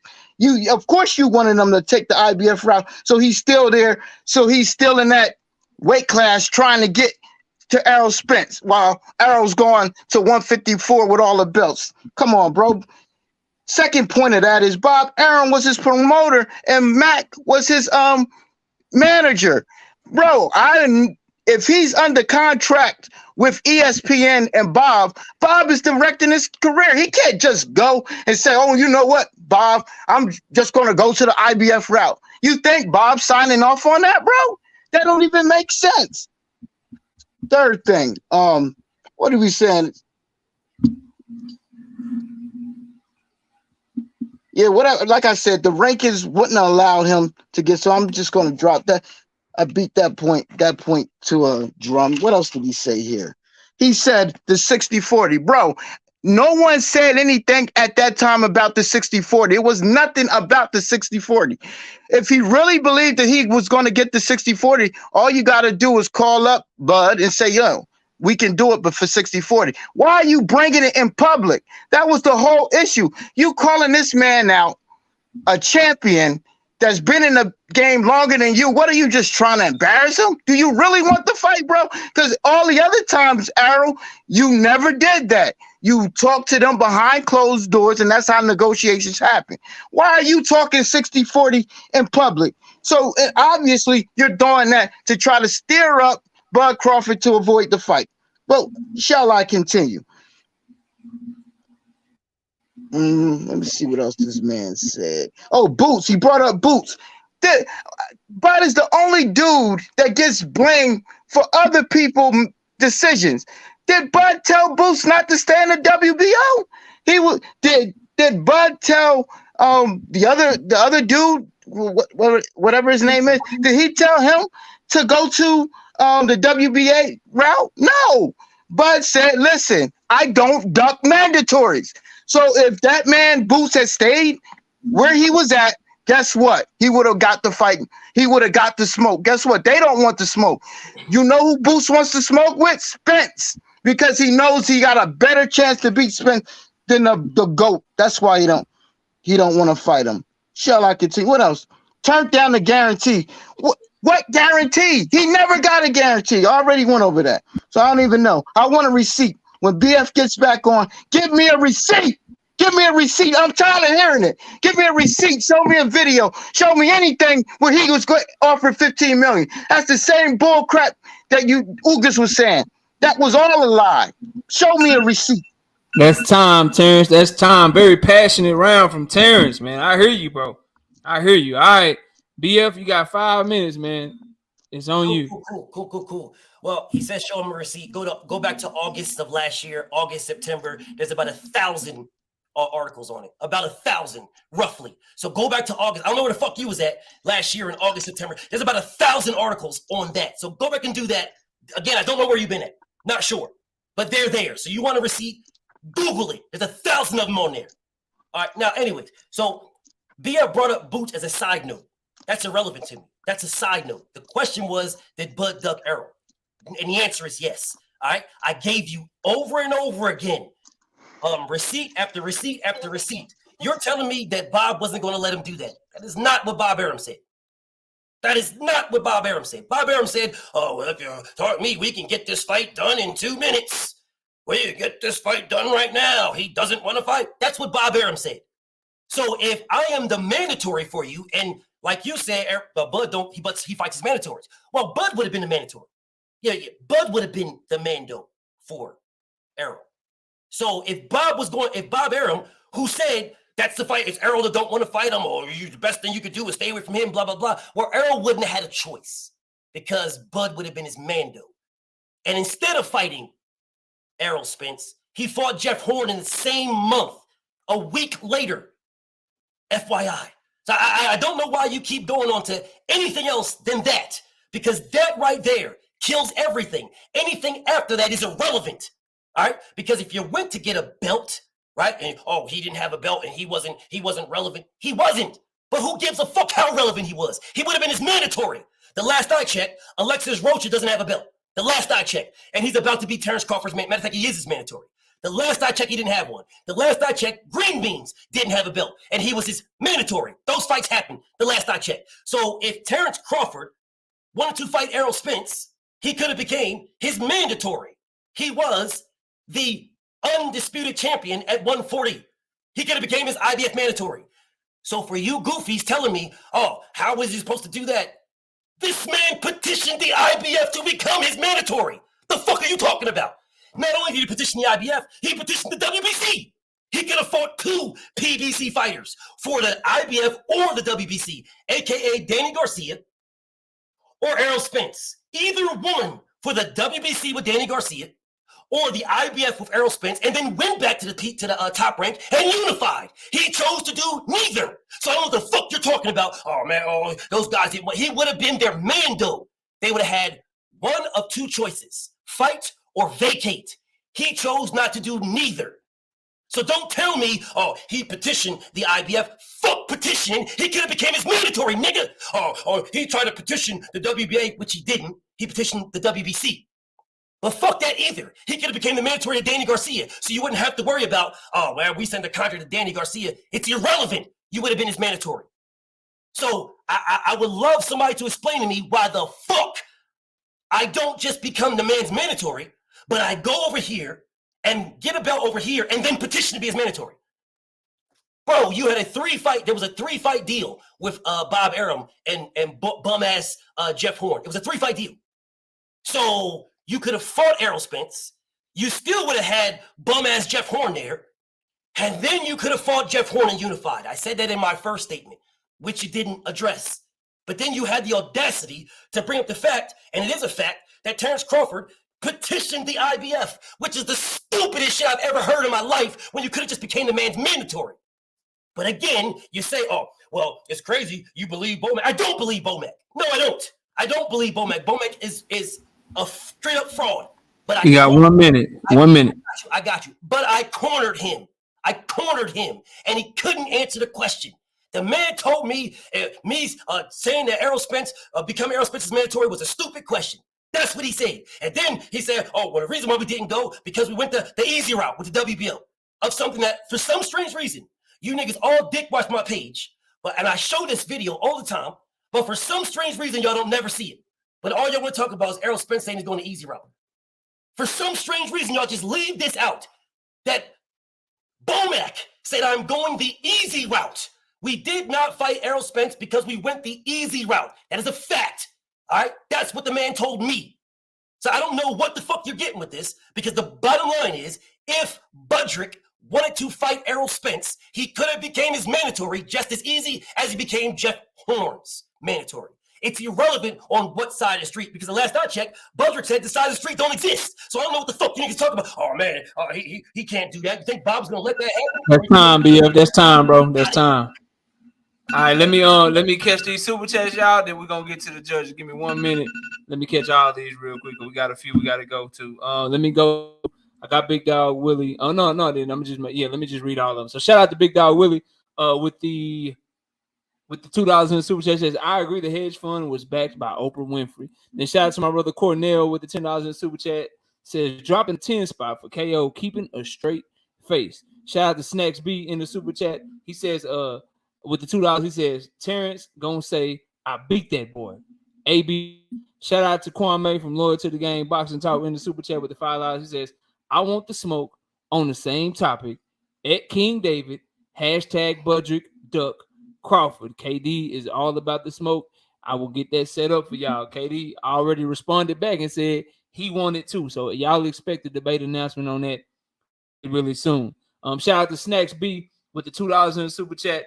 He says, Apollo's trainer, throw in the towel, man. Throw in the towel. All right, man. Let me go to the judges and put this poll up here for y'all. Who see who y'all thought won the first round. We will go to upper echelon first. Upper, who you got winning the first round? How'd you give him the round? All right. I mean, Terrence, I'm gonna tell you like this. I give you props on your passion. But you misconstrued a lot of facts, bro. And if you look on the internet, it's a lot of topics that's out there that's going contrary to what you said. And the Bomac videos out there.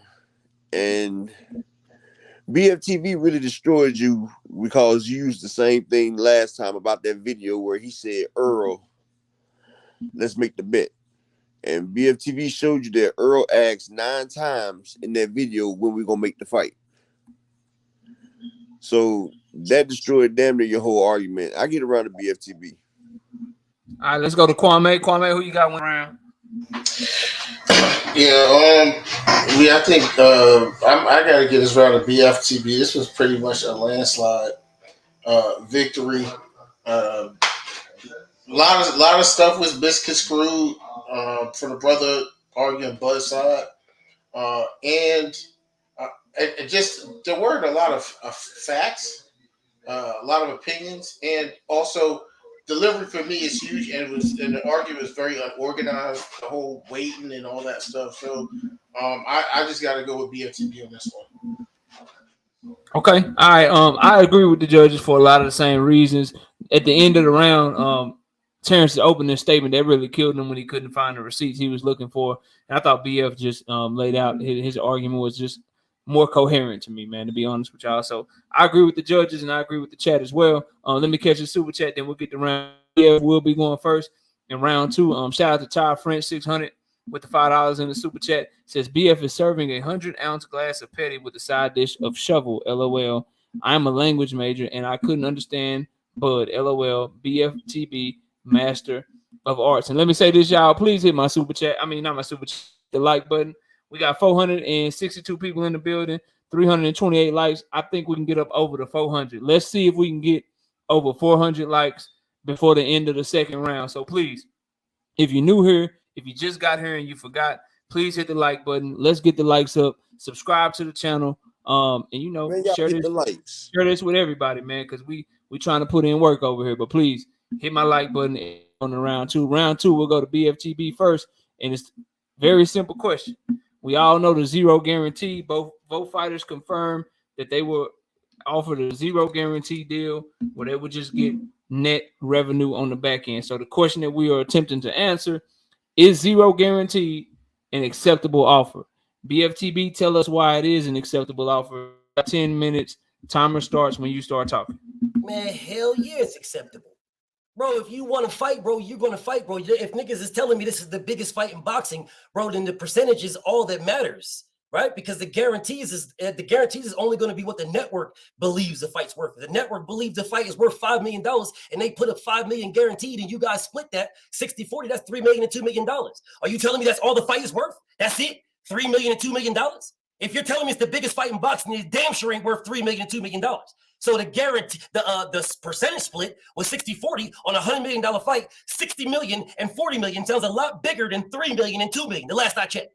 So no, the guarantee. Listen, bro, people will run with the guarantees. That's fine if you want to run with it, but it's not something that's going to end a fucking fight. It's not a hindrance for a fight. It's an extremely acceptable offer. Or did y'all forget that there are several fighters that were going to take no guarantees? Several, i.e., Deontay Wilder and Anthony Joshua. Yeah. Deontay Wilder was going to take no guarantee for that. Then they offered him a fucking flat. He wanted the 60-40 for that. Then they offered him a bullshit ass flat fee and something that again would have been the equivalent to a $3 million and a fucking a $2 million. Yeah, $12 million or $15 million on a fight is $100 million. What kind of goofy ass shit is that, bro? I'm going to take 15 flat for $100 million fight, so you're just getting 85. Well, fuck that. Give me, then if that's the case, then even a fucking 80-20 is better than $15 million on a $100 million fight. 80-20 is better.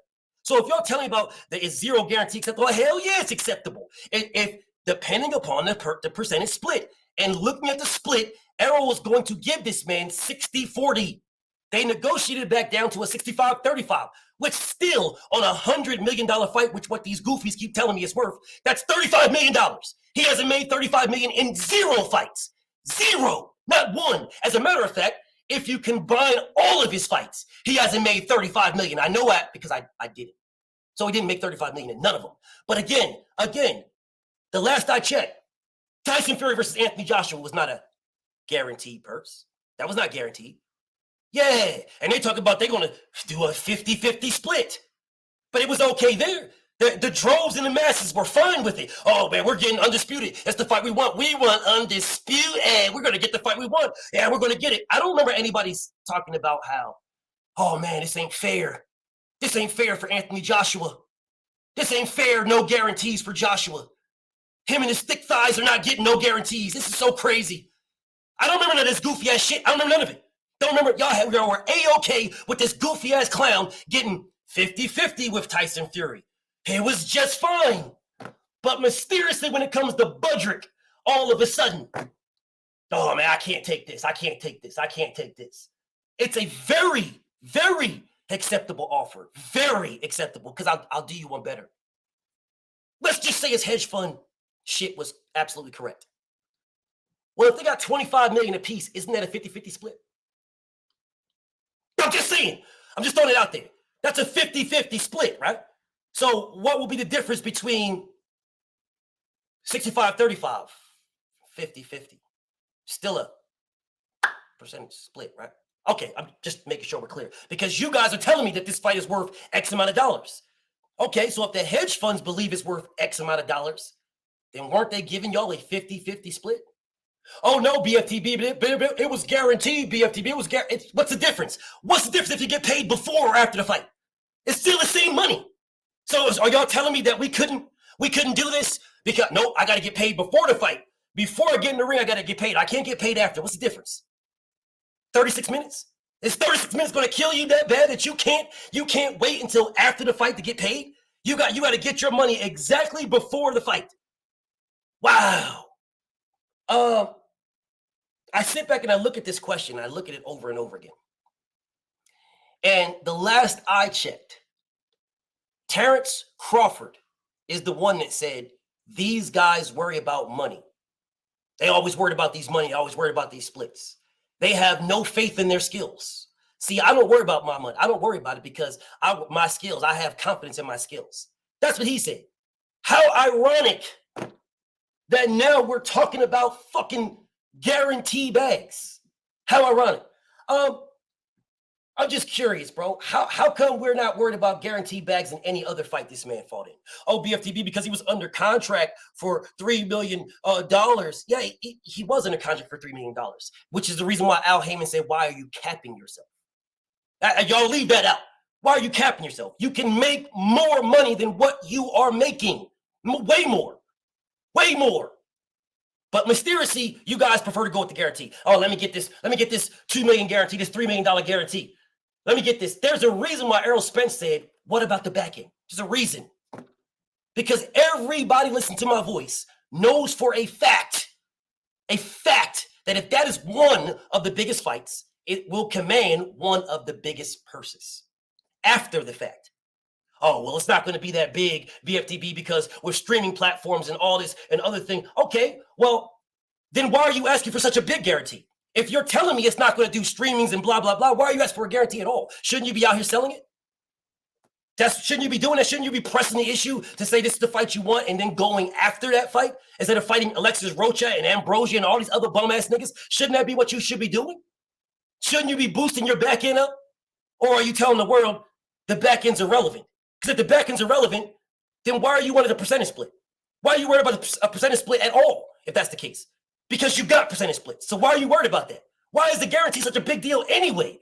Like I said, you're getting paid. You're going to get paid. That's going to happen. But or are you going to pull out of the fight? Is that what y'all going to do? Is that the reason why you want the money up front so that you can pull out of the fight? Is that what we're going to? I'm trying to figure this shit out because I don't understand. If you plan on fighting, what's the difference? What is the difference? Whether you get it before the fight or after the fight? Why is that such a sticking point with you guys that want to duck Errol Spence? If you get it before or after? And then you're going to say, oh, well, Errol Spence always got guarantees. Well, you got one too. That's why I told you, go back to August, September. Yeah, with those guarantees. Oh, Errol Spence is only guaranteeing $4.6 million for a 3-fight deal, blah, all this. Yeah, you were guaranteed bag. You were guaranteed money. You had a guarantee. The last contract, the last one that you refused is the one that had no guarantees for nobody. So when y'all give me this garbage-ass excuse about how Errol Spence had guarantees, well, you had one too. You had one. Bigger than your guarantee at Top Rank for 3 fights. You had one. You chose not to accept it because you wanted a 1-fight deal with Errol Spence. Facts. And all your fucking groupies was like, oh, man, he don't want to sign no long-term deal to this guy and blah, blah, blah. He don't want to do this. He wants to do this. Why he got to sign? He just wants Errol, blah, blah. That's what y'all were saying then. Guarantees was irrelevant then until there was none. And now all of a sudden guarantees matter. Oh, man, they matter, bro. You can't even tell me. Bro, I'm not even going to put you that way because I already know you couldn't do it. But the bottom line is this, bro. The guarantee is only a thing that you should. I gotta get this guarantee if you plan on pulling out, throwing the fight, whatever the fuck you plan on doing. So you don't want to make sure you get paid before you give a bullshit ass performance. All right, I get it. There's gonna be fighters that say, fuck it, no, I need to make sure I get my money, blah, blah, blah. I understand that. But we're talking about, is the offer acceptable? You goddamn right it's acceptable if you want the fight. If you want it, accept it. The root word in acceptable is accepting. You said you agreed to all terms. That's what that man said. He agreed to all terms and then didn't accept it. He agreed to everything. That's an asinine statement. If I agreed to everything, that means I accepted everything. So if I don't accept it, then I don't agree. So that's the only reason why you guys are bringing up this 0 guarantees, because like I said, you didn't bring them up with Tyson Fury and Anthony Joshua. Y'all were A-okay with that fight. We're getting undisputed. That's all you cared about. How ironic that when it comes to the duck, how ironic the guarantees matter. How ironic that now there's another excuse that we got to put in front of having this fight. It's a guarantee bag. How ironic. And if you were getting the guarantee bag with BLK, why you leave? If guarantees was the thing, why aren't you still signed with it? If guarantees, you got to have a guarantee for acceptable offer. It's got to be acceptable. I got to have an acceptable. Why aren't you signed with them? Didn't you get 10 million? You got 1 minute, BF. You got 1 minute. Never made 10 million in none of your fights. You just fought a bum-ass nigga and supposedly made 10 million from BLK. Why you leave? If 0 guarantees supposed to be acceptable, right? 0, we need to get our guarantees. Then why did you leave the organization that gave you the biggest bag of your career? Why did you leave them? It must not be that big of a deal. for you if you're going to leave BLK that gave you $10 million when you never made it in your career. Never. But mysteriously, guarantees matter, so I'm going to leave that guy that gave me my biggest bag. You can't make this shit up, bro. And I guarantee this man's going to sit here telling me about how ERROL Spence gave everybody guarantees. Fuck that. You had a guarantee with BLK. 10 million according to y'all niggas. So if you had 10 million, why didn't you stay there and get that acceptable guarantee of 10 million to fight all these fighters you are fighting? Rocha, Ambrosia, Bum-ass, whoever the fuck is next, Cody Crowley, whoever the hell's fucking next, Blair Cobb. Why didn't you stay there? That's time, BF. That's time, bro. That's time. All right, 10 minutes, man. Timer starts as soon as you start talking, bro. Terrence, you there? Yeah, I have my mic off. Oh, all right, you go. Okay. Go ahead, bro. You got 10 minutes. Go ahead. It's on you. Gotcha. Just real quick before you go, y'all, we 16 likes short of 400. My goal is to get to 400 likes before we end the second round. Please hit the like button if you haven't already. I got all the super chats. I got them saved. I will read the super chats after the second round. I just want to let these guys cook and not interrupt them too much. All right, Terrence, go ahead. You got 10 minutes, bro. Okay. I guess I'll answer that in the rebuttal round. Let me just quickly explain why a guarantee is very important, especially for a championship fighter such as Bud Crawford. Bud Crawford has a staff. Like, he has nutritionists that have to be paid. He has fighters that he brings in. He has a whole, he has a whole entourage of people that need to be paid. And they're getting a guarantee. They're going to expect their paychecks on time. So as a championship fighter, you need to know how much money you're going to receive. The problem with no guarantee, I'm not saying that you're not going to receive any money, but he's due 35%, which I think is less than what he's worth. But he agreed to 35%. But he wants to make sure that that is an effective 35%. Now, what do I mean by that effective 35%? So effective means that you're taking the least amount of expenses out of that 35%.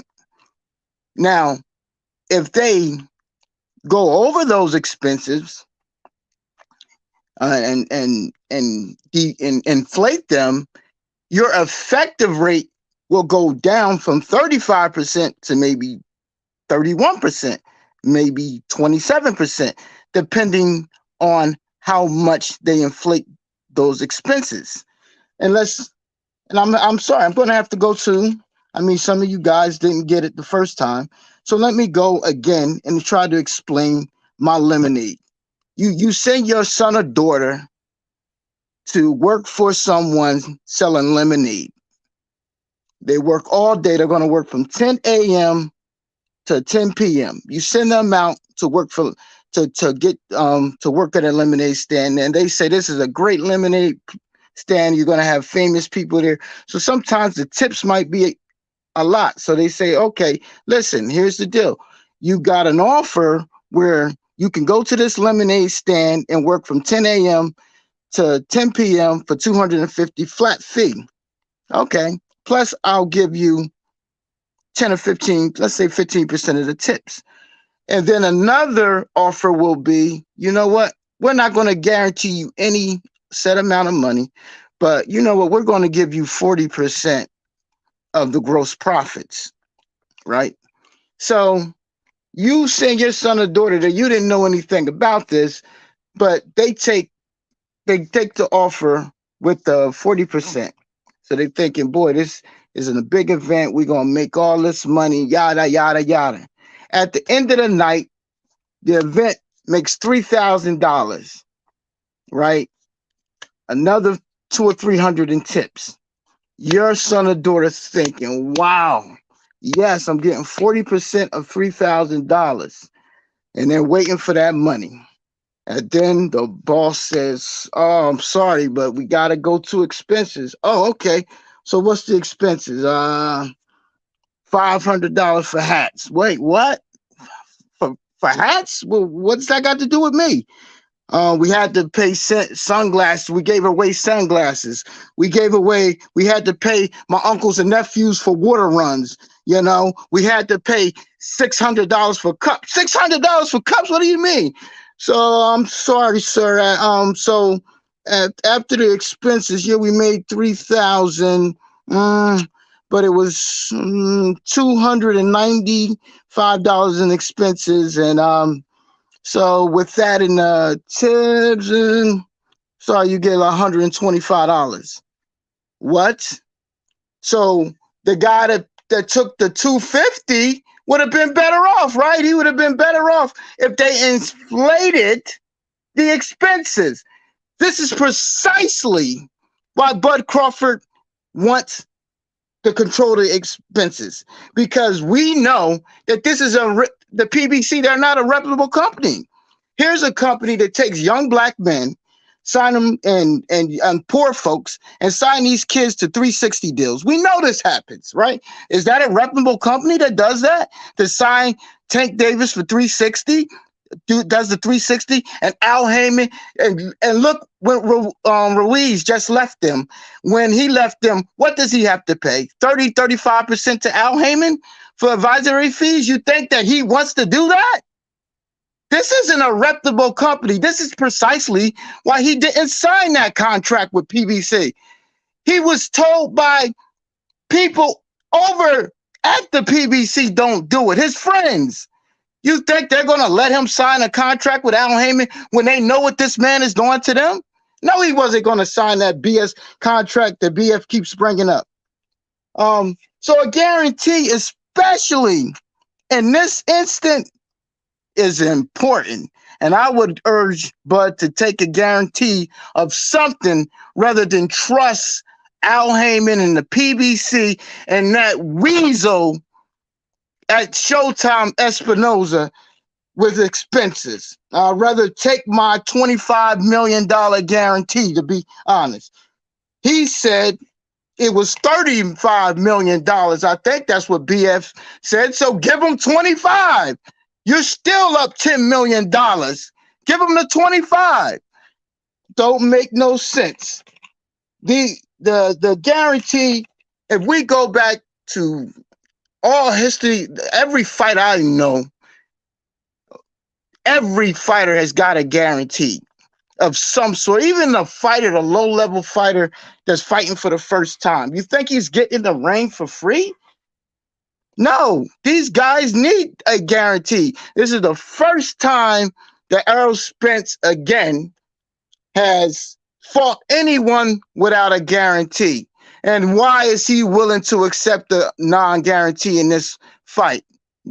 Shouldn't you ask that question and answer that question? Why do you think that he's so okay with it?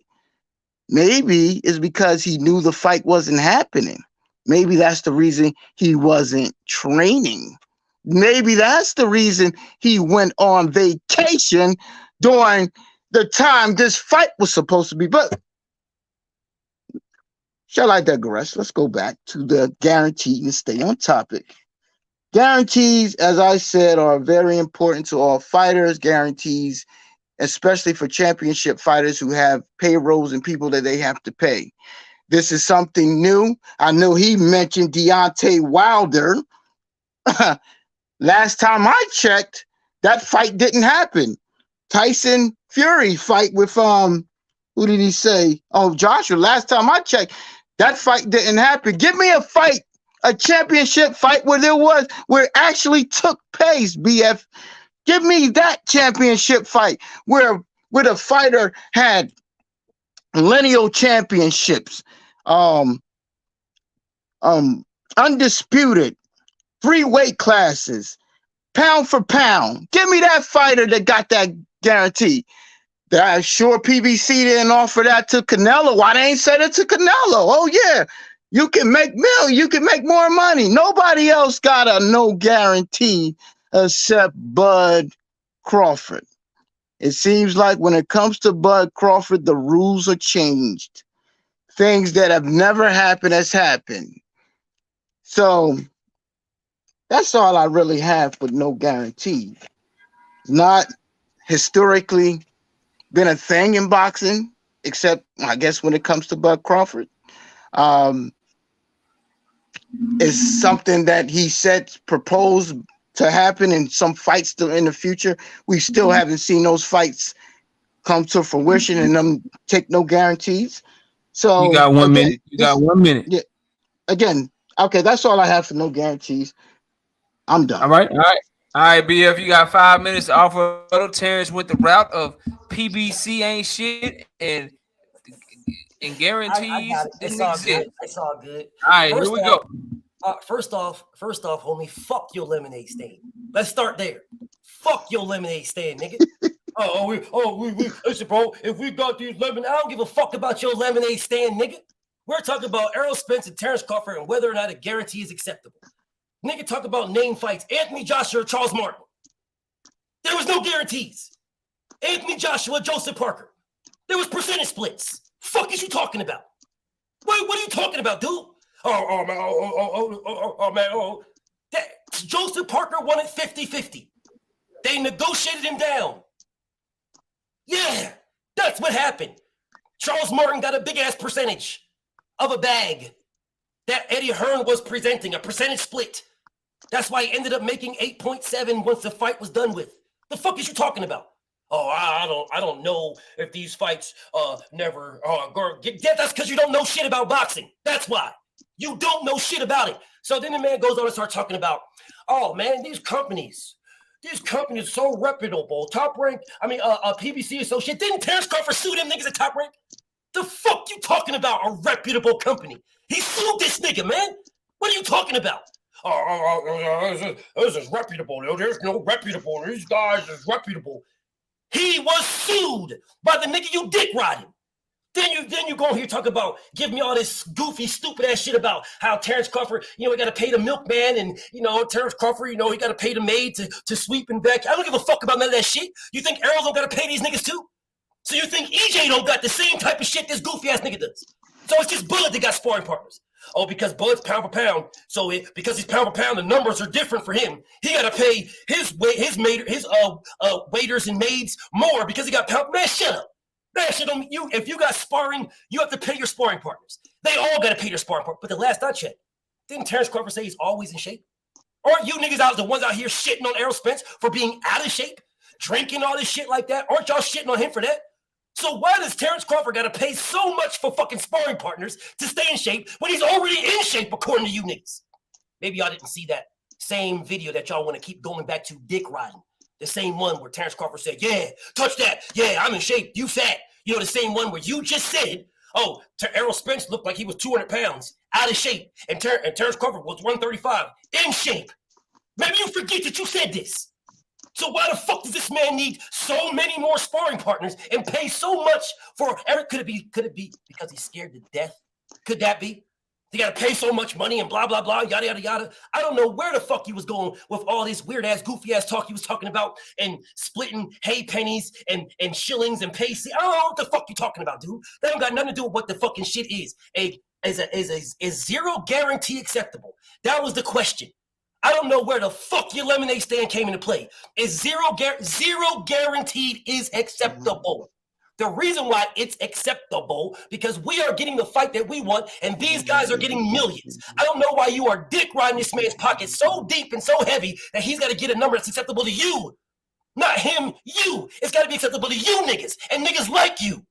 No, if you're getting a big-ass bag, that's what you're getting, a big-ass bag, a bigger bag than you're going to make fighting anybody else, a big-ass bag. Why does it matter about a zero guarantee? You're going to get it either before the fight with a guarantee or after. So then you go on and say, oh, well, if it's 35 million, then just give him 25 before that. Well, if it's 35, if it's $100 million fight, if that's what it is, that's what you guys are claiming. It's a $100 million fight. Why do y'all stream Bud's fights? If it's such a huge fight, so you're telling me you streamed David Ambrosia, you streamed Sean Porter, you streamed Amir Khan, you streamed Green Breeds, you streamed David Benavidez, Jose Benavidez, but you're going to buy Errol Spence. And you think the networks are supposed to believe that shit? Nigga, I don't believe it. You're going to stream that fight the same way you streamed all of his other fights. So when the networks are only putting up X amount of dollars, and that X is far below what you want for your guarantee, well, that's your fucking problem. That's on you. Or maybe you forgot where this man talking about his numbers will be so much better if my fight with ESPN Plus wasn't on an app. Old people didn't know it. And then he goes on to fight on a motherfucking app that offered him 10 million guaranteed, and he left them. And you still haven't answered that. They offered him 10 million, according to you niggas. The guarantee that you niggas praise so much. And he fucking left them. He's gone. He ain't fighting with them no more. So what are you niggas talking about? The bottom line is, guarantees must not be that. They must not be that unacceptable. That's time, BF. That's time. That's BFTB with his rebuttal. Shitting on Terence's lemonade stand. Let's see if Terence can fight back. Terence, you got 5 minutes, man. Don't let him shit on your lemonade stand like that, man. Punch back. Hit him with an uppercut or something. Timer starts when you start talking, bro. Okay, well, he can shit on a lemonade stand only once, but if you understand percentages, as I said, the expenses, if they are too high, they will bring down your percentage. I don't understand why he can't understand that, but okay. But that was the main point. I believe in that fight, those fights that you mentioned, there was guaranteed money. It was a pot of money that was guaranteed. So I think that they knew they were going to get a part of that pot of money. In this instance, is there a pot of money, BF? What is the pot of money? In this instance, I don't think there's no guarantee. In fact, we had, like you were saying, we had Tim Smith saying this wasn't a big fight, right?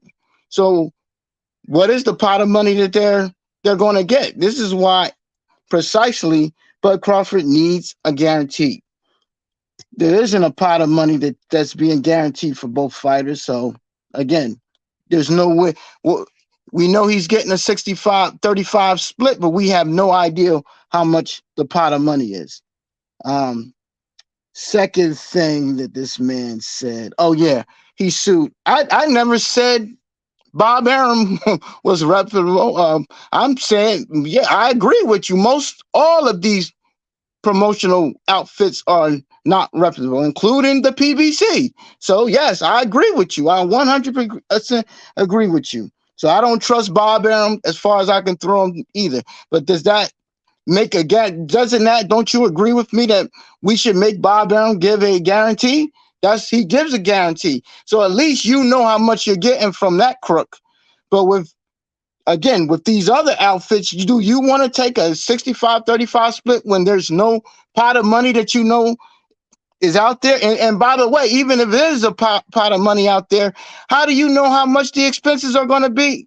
That's going to lower your split. You still haven't answered that.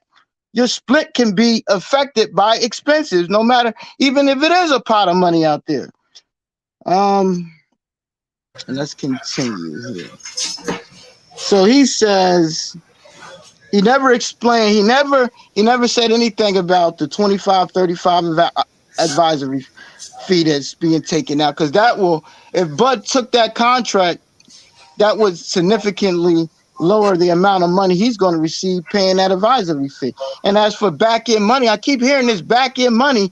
Well, didn't Floyd Mayweather said he hasn't been paid 7 to 8 years for fights? Didn't Broner say the same thing? Didn't Wilder say the same thing, that these guys aren't paid this back end money for years to come and paid it out incrementally? Come on, man. Why would Bud Crawford want to sign a contract like that? But let's get back to the guarantees here. Already he said that the Wilder fight and Tyson Fury fight, those fights have not happened. And if there's a pot of money, I would still advise them, if they're dealing with the PBC or ESPN or any of those outfits, to make sure that they control their expenses. So Bud Crawford is doing the right thing to make sure those expenses are being controlled. What else did he say? That Bud has confidence in. Yes, Bud has confidence in his skills. He has confidence he's going to win the fight, but he wants to also make sure his money is right. And I don't think anything is wrong with that. Again, like I said, Bud is used to getting a set amount of money for a fight. And I'm pretty sure that Errol Spence knows that, and Al Heyman knows that. They never made anybody in at least with Errol Spence, they never offered anybody a split, a 65-35 split. If they think the fight is going to be so much, give Bud his guarantee, and then guess what? He'll take even more money in if he really thinks the fight's going to do well. And if it's not going to do well, then give him an estimate of what you think the fight is going to be. Let the public see what that estimate is, and then if Bud don't take a reasonable amount based on that estimate, and then we can all blame Bud. But we haven't heard any estimate from the PBC yet as to how much they believe this fight is going to gross. So, I mean, that's all he said. Nothing really more to talk about the guarantees. Like I said, if they and the other thing with the guarantee, we're only looking at it one-sided. I thought Errol Spence wanted the belts, the 4 belts. I thought he wanted it bad. He wanted it so bad. If he wanted it so bad, why don't he talk to? Terrence, that's time. That's time, Terrence. Oh, okay. All right, man. Let me catch these super chats. Get this poll up here. Then we'll go to the judges. They're gonna poll for y'all to vote who you think run round for 2. And then let's catch these super chats. Got to I got some feedback. Yeah, give me a second. All right, boom. All right, shout out to RS Cooper 23 with the $5 in the super chat. Says this like Lil Penny getting burnt with the iron. And then shout out to Paul Carrick with the $10 in the super chat. The grave digger buried another one. And then shout out to Not Me with the $5 in super chat. He says, I feel dirty for buying the Jake Paul fight. The undercard was featured, and the main event may have been rigged for a reason. Shame on me.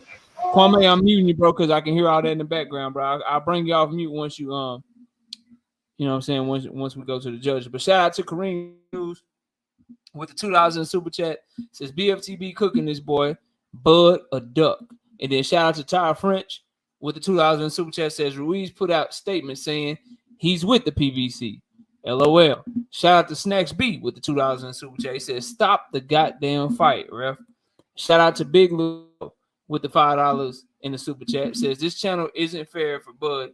Y'all keep laughing at dude trying to defend Bud. Y'all got to find a neutral channel for this type of debate. BFTB got flaws. Okay, Big Lorenzo. I mean, hit my email, knockoutboxing86@yahoo.com. Hit my Twitter at KOBoxing86TV. And since you were talking about my channel, you don't get to debate BF, you can come debate me. And you can pick the topic and you can bring 2 judges with you. That's how we can do that, Big Lorenzo. So all you gotta do, bro, email is knockoutboxing86@yahoo.com. Twitter handle is at KOBoxing86TV. We can do Bud and we can do Spence, and you can bring 2 judges with whatever makes you feel comfortable. But you don't get to debate BFTB because you talked about my channel. So you gotta debate me. There you go. Lamont Griffin with the $5 in the super chat says BFTB slapped him into senility. You know, when you sell lemonade, you need sugar and some liquid. Hamburger cheese. Salute Black Fight Fam YouTube, bro. And shout out to Sean Clark with the $5 in the super chat. He says, yo, Terrence, I wish Bud was as brave as you, brother. We would have had the fight. Shout out to Ty French back in that super chat. Says Ruiz didn't leave the PBC. He left the solo promotion company he was under and stayed exclusively with the PBC. Less accurate with the facts. Shout out to Georgia Peach Denise with the $2 in the super chat. Says BFTB pissed in that man lemonade, and she dropped a bunch of lemons and a bunch of laughing emojis. Then we got Mike Jones in the super chat with $5. Says, which sanctioning body cleared Terrence for this debate? Terrence with the smoke, Mike. I don't know what you're talking about. Terrence is with the smoke. Let's go to the judge. Let me go to Kwame first. Let me get him off mute. Kwame, who you got? Who you got winning round 2, bro? Yeah, this seems to be a one-sided affair, man. I gotta go with BF on this one. BF stuck to the facts. Terrence was kind of all over the place with different things. Some were facts, some were opinions. the lemonade stand thing really lost me. I understood where we was trying to go with it, but as I said, I'm big on delivery and winning a debate. Not all the time. You have to be the most right. You just have to be the most convincing, and I wasn't convinced at all. So I'm gonna have to give this round to BF again. All right, Upper, who you got? Who you got the round to, man? All right, first, Terrence, when you said something about the lemonade stand, you said 40%, and you said about $3,000. Then you said about $295 in expenses, and about $250 in tips. So then you only paying us the person like $100 some dollars. But if you take away $295 from $3,000, and then you add $250, it's still $45 away from $3,000. So I think you got your math wrong on that. I'm just letting you know on that one. You got your math wrong on that one. But I remember I told you I judge on facts. You came out and you didn't even stick to the topic. The topic was, is zero guarantee unacceptable or acceptable? You came out, I mean, you got started, but then you started slandering the PBC, and then you was throwing out accusations that was compounded. Wilder's still with him. Adrian Broner came out and said they paid him his money.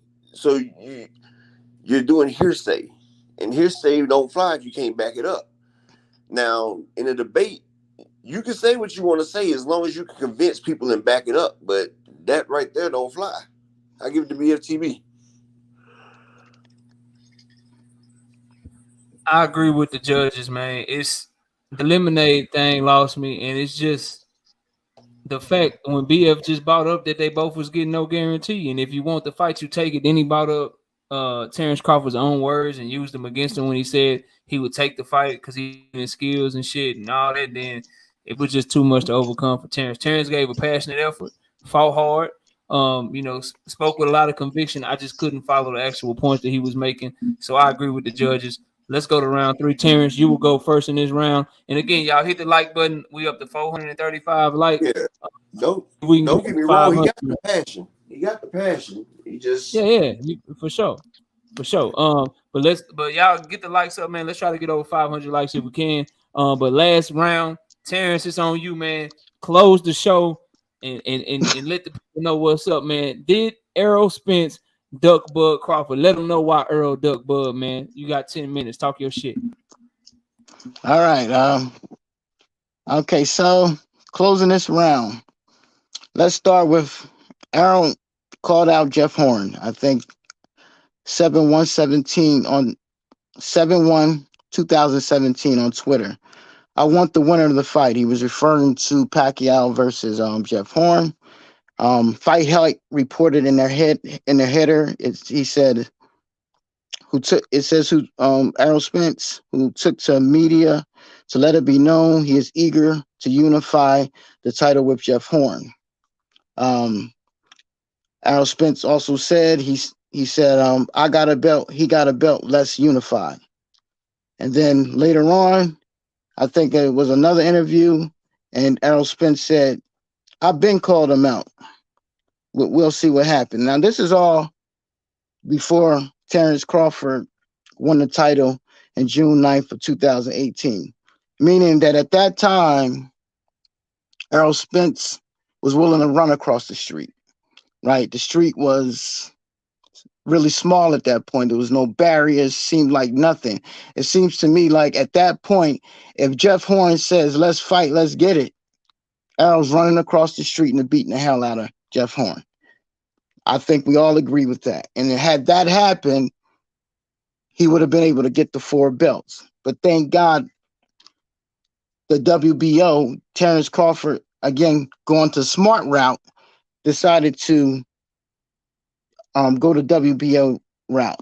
Now, once he went the WBO route, this is when the streets really became unbearable. Like it was all sorts of roadblocks and mountains were on the streets. There was Trump-sized walls in the streets because once he hit that side of the street, things started to change.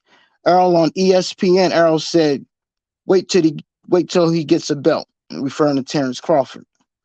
So when And then there was another article written. He says, so when he gets the belts, we can make it happen in the future, sometimes in the future.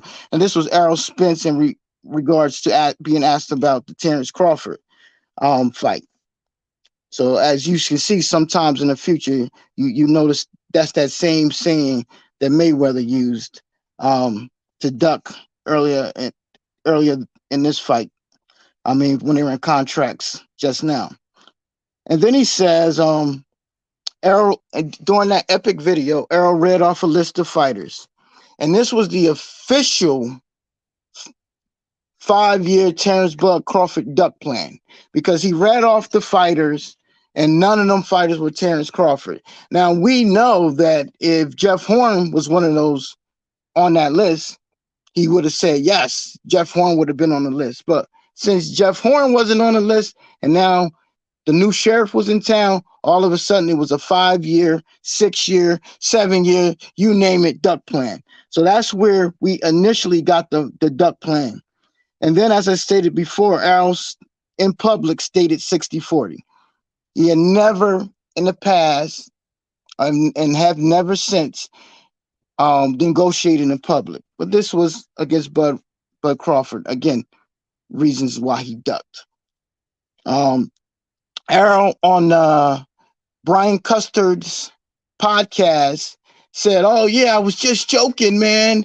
80-20, 70-30, man, I was just joking. But what did the contract come with?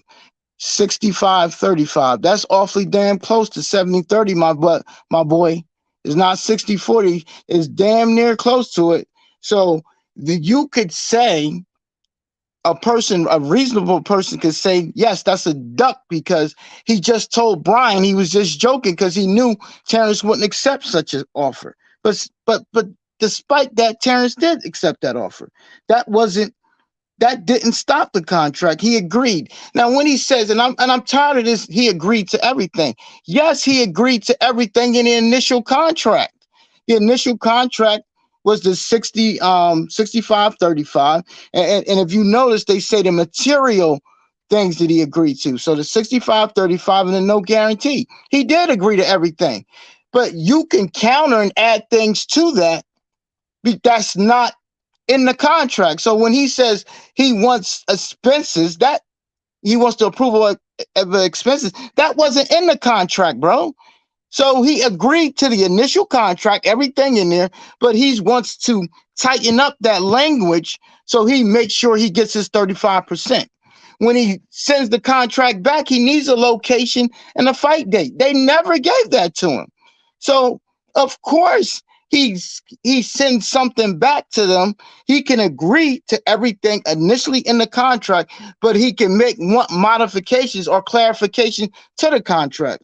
And that's just a side point. The next thing, okay, what is this?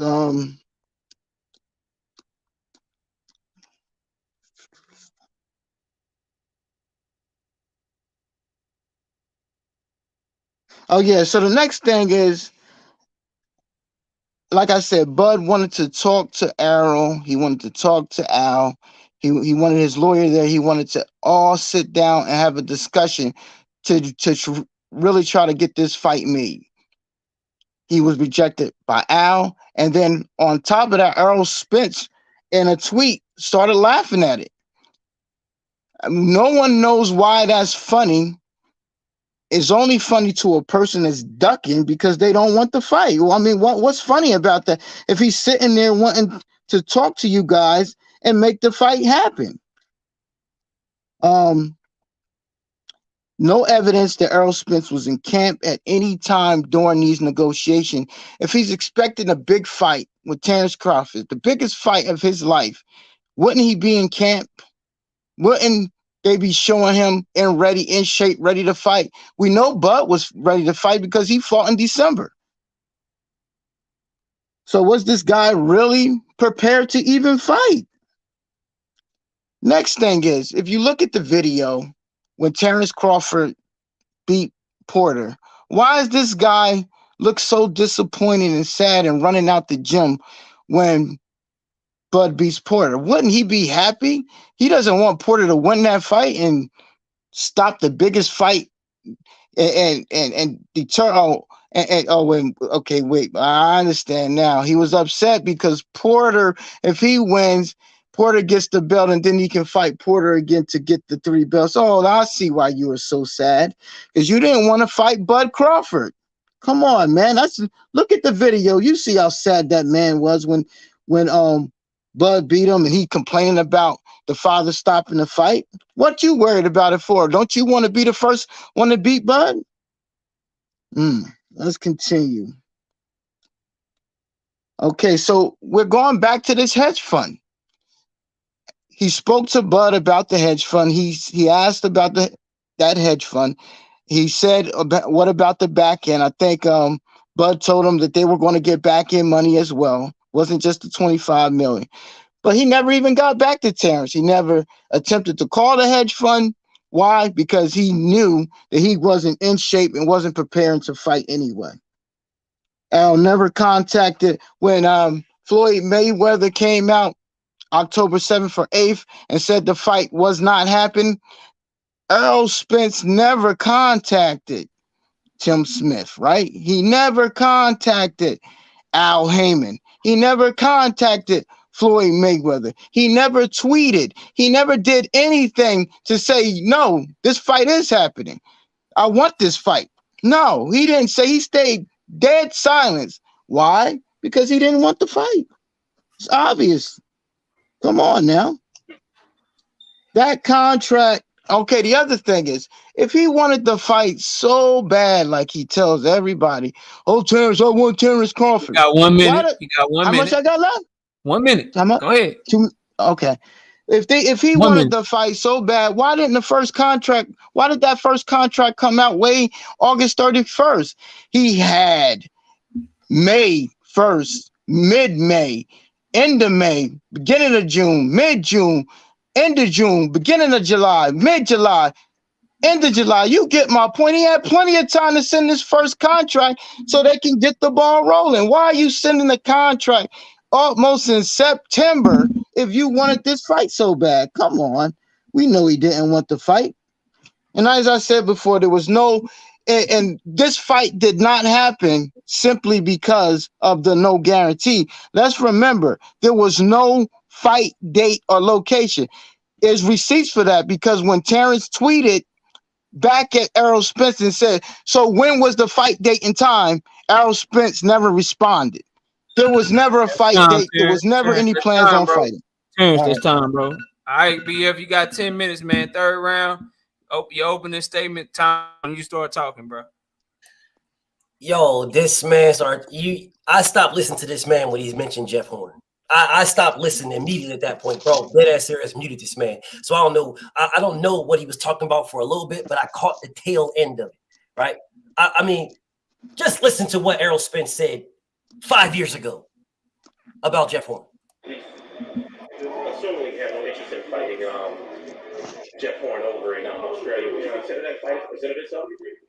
I mean, in Australia, though, if Al come to me with it, I'm pretty sure that it's in my best interest, and I will go to Australia if I present it to me. Money's right, everything, fair playing field where the judges and everything else and the referee and everything's cool, then I do. But I mean, Al never came to me with it, so I'm not worried about it. I got my piece in front of me. That's the guy I'm fighting. I think he's a way tougher fighter than Jeff Horn. Let's stop right there. So I don't know what the fuck this man is talking about this and that. And it. Listen, bro, Errol said that man's food. That's what he said. It's food. He was food for any and everybody. Food. Errol didn't say jumping through the hoops. You're reading an article of what someone else said. Well, I just played Errol Spence's words. You're reading what someone else said. Someone else is saying it's about EJ, what EJ is saying, or EJ believes, or what EJ thinks. I just played Errol's words. Errol has been consistent for years saying, I'm cleaning up my side of the street for years. And when I'm finished with my side, I will go over there and get that belt. He said it the first time Jeff Horn was a champion. It was in 20. He had just won the belt from Cal Brook. He had just won the belt. He had just got back to America. He was in the gym. They interviewed him in the gym, right? Jeff Horn had just won the belt, bro. So when Jeff Horn had the belt, they asked him, and he said, listen, bro, I'm cleaning up my side of the street, and then I'll go over there and get that belt. Then he said, what about Terence Crawford? He said, well, Terence Crawford don't have a belt yet, but, you know, if he gets that belt, then when I finish my shit, I'm going to go over there and get that one because I want to be an undisputed champion of the world. Those are his words. Now, I don't give a fuck what someone wrote about him. That's irrelevant to me. Those were his words. So fuck all that shit you talking about. Those are his words. So when he tweeted this man's food, I'll take that. Of course he'll take the fight. He didn't turn it down. But when did he say he wouldn't take a Terence Crawford fight? When did he say that? Name a time ever that Errol Spence said ever that he wouldn't take Terence Crawford fight. Name it. You can't, because it never happened. But I can tell you, Terence Crawford said it at least 10 times. Oh, well, you know, this fight's behind me, it's past me, it's blah, blah, blah. Errol Spence has never one time said that I'm not fighting Terence Crawford. Every time they put a mic in this man's face, the man said, I believe it's going to happen. I really do. I believe it's going to happen. I do. I believe it's going to happen. Then the nigga says, talking about the meeting. I would listen to all that shit. All I heard him talk about some meeting with Al Heyman. Bro, if you're saying that Errol Spence ducked because Al Heyman had a meeting with Terence Crawford, that is the goofiest, dumbest shit I've ever heard in my life. If he didn't want the fight, he just wouldn't waste his fucking time with the meeting. Why the fuck would I have a meeting just to not have the fight? That's the stupidest shit I've ever heard in my life. But here you go. You guys keep using this dumbass shit. Oh man, well he had the meeting and in the meeting and did you listen to the meeting? You out here just making shit up. This man talking about what he say something about having back end, bro. Terence Crawford himself, when Errol asked about the back end, Terence Crawford said, "Don't worry about that. We getting guarantees." The fuck are you talking about? Well, whatever. But bottom line is, Errol Spence has had the exact same energy from the beginning. Before Budrick got to the weight class, the exact same energy, the exact. The man said, I'm cleaning up my side of the street. Once I finish cleaning up my side of the street, I'm going over there to get that strap. When Jeff Horn was the champion, before Budrick moved up and ducked Errol Spence and became the mandatory to Jeff Horn instead, ask Bomac. Before he did that. So the man could have moved up and became Errol's mandatory, but he became Jeff Horn's mandatory. Facts. But you're trying to tell me that Errol ducked him because of that. Because it was Terence Crawford's choice to fight Jeff Horn. Oh, well, Errol wanted to fight Jeff Horn. So what if he wanted to? So what? So who cares if he wants to? He wants to fight Terence Crawford too. That is the issue. Is that Terence Crawford don't want to fight Errol Spence or no one else. No one else. Errol Spence has fought Sean Porter. Yeah, when Sean Porter was unified, when Terence Crawford was saying, I don't want to fight. I have no interest. We're friends. Yeah, he said he fought Danny Garcia when Terence Crawford was saying, oh, well, we sent the contract and he refused to negotiate. He's supposedly, according to y'all, about to fight Keith Thurman, who you niggas is saying, oh, Keith Thurman asked for too much money. So for some strange reason, all these excuses that Terence Crawford has to not get no fights, Errol Spence seems to not have any of them. How ironic. But yet, you're telling me that EJ ducked because look at his face when Terence Crawford beat Sean Porter. Okay. Everybody, all the celebrities leave so they can avoid the rush. That is a fact, all right? That's a fact. They all leave. When the shit is over, they leave to avoid the rush, being mixed in with all the people and blah, blah, blah. I'm not going to say every. Majority of them, and even Errol Spence said that. When you look at his face, why his face looked like that? Because he said Sean Porter took a dive. That's why. He said that man took a dive. The fuck you talk about because he fight him for 3 belts? Well, we would get undisputed because Terence Crawford ain't trying to do it. So I wish Sean Porter would have won so we could have got undisputed. Or what you niggas claim y'all want because Terence Crawford damn sure ain't trying to do it. He's putting every obstacle, every issue, every situation. Oh, well, I need transparency for the last one, but I don't need it for the first one. Then you start talking about this contract shit and why he didn't. Did you miss the point where I told you he had a 3-fight deal? Did you miss that? Did that just go in one ear out the other? That was not the offer. It was not. It was the one that he turned down because he didn't want to sign a 3-fight deal with PBC. Did you miss that part? Did I tell you to go back to August, September and go look at the 1,000 fucking articles where you fucking missed this? It wasn't just one. It was the last one that he refused to sign because he was doing a behind the back sneaky ass deal with BLK, of which he said that he started in April. So the only person that is showing the signs of not wanting to fight somebody, clout chasing, using this excuse that I want Errol Spence, while no one on planet Earth even knew what the fuck BLK was at that time. Them niggas had Glorilla versus Ant-Man as a main event. We didn't know what the fuck was going on. We had no idea who the fuck that network was, but that's who he was negotiating with since April. The last I checked, didn't Errol Spence fight in April or May against Ugas? Well, this nigga was negotiating since that time with them, and nobody knew. You know how I know? Because Budrick said so, nigga. But so according to you niggas, Errol Spence is done. Well, why didn't he tell him if BLK was so big and so giving the guaranteed bags, why didn't he say, fight me on BLK? No, you bring up this imaginary fucking hedge funds. You don't tell nobody who the fucking hedge funds are. You don't say shit, just I got hedge funds. When the mayor asks you who are they, you got no answers. You don't know either. And this nigga talking about some goofy ass shit about what? Some imaginary hedge funds? You don't know who they are. Oh, well, you know what? I do. It was Warren Buffett. Where the fuck did Warren Buffett say this? Oh, I do. It was Kunta Kinte. It was Kizzy. Y'all niggas don't know who the fuck the head. You have no idea. You're just making shit up. Bottom line is, if he was negotiating with BLK and he wanted to fight Errol Spence, why didn't he say I got a bag with BLK? Why didn't he say that? Errol Spence was answering his phone calls. He was in a meeting with Al Heyman for the fight.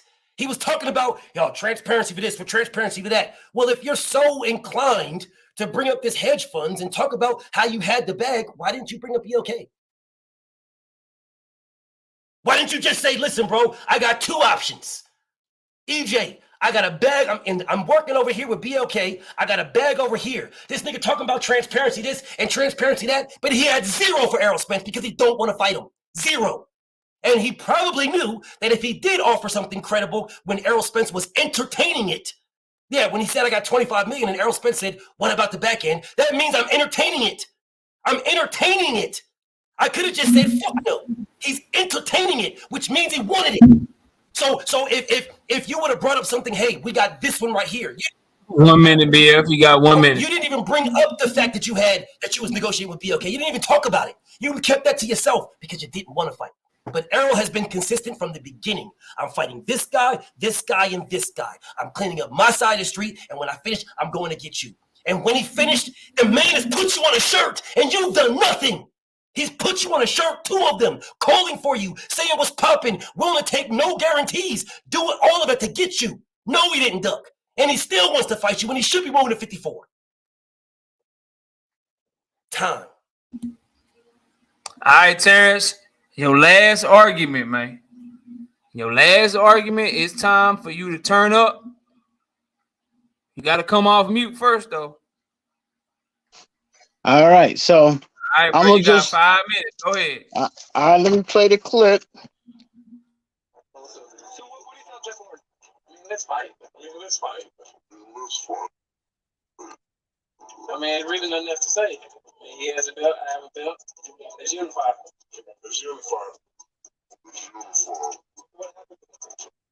Okay, so you notice in that clip, there was no size of the streets, no 60-40.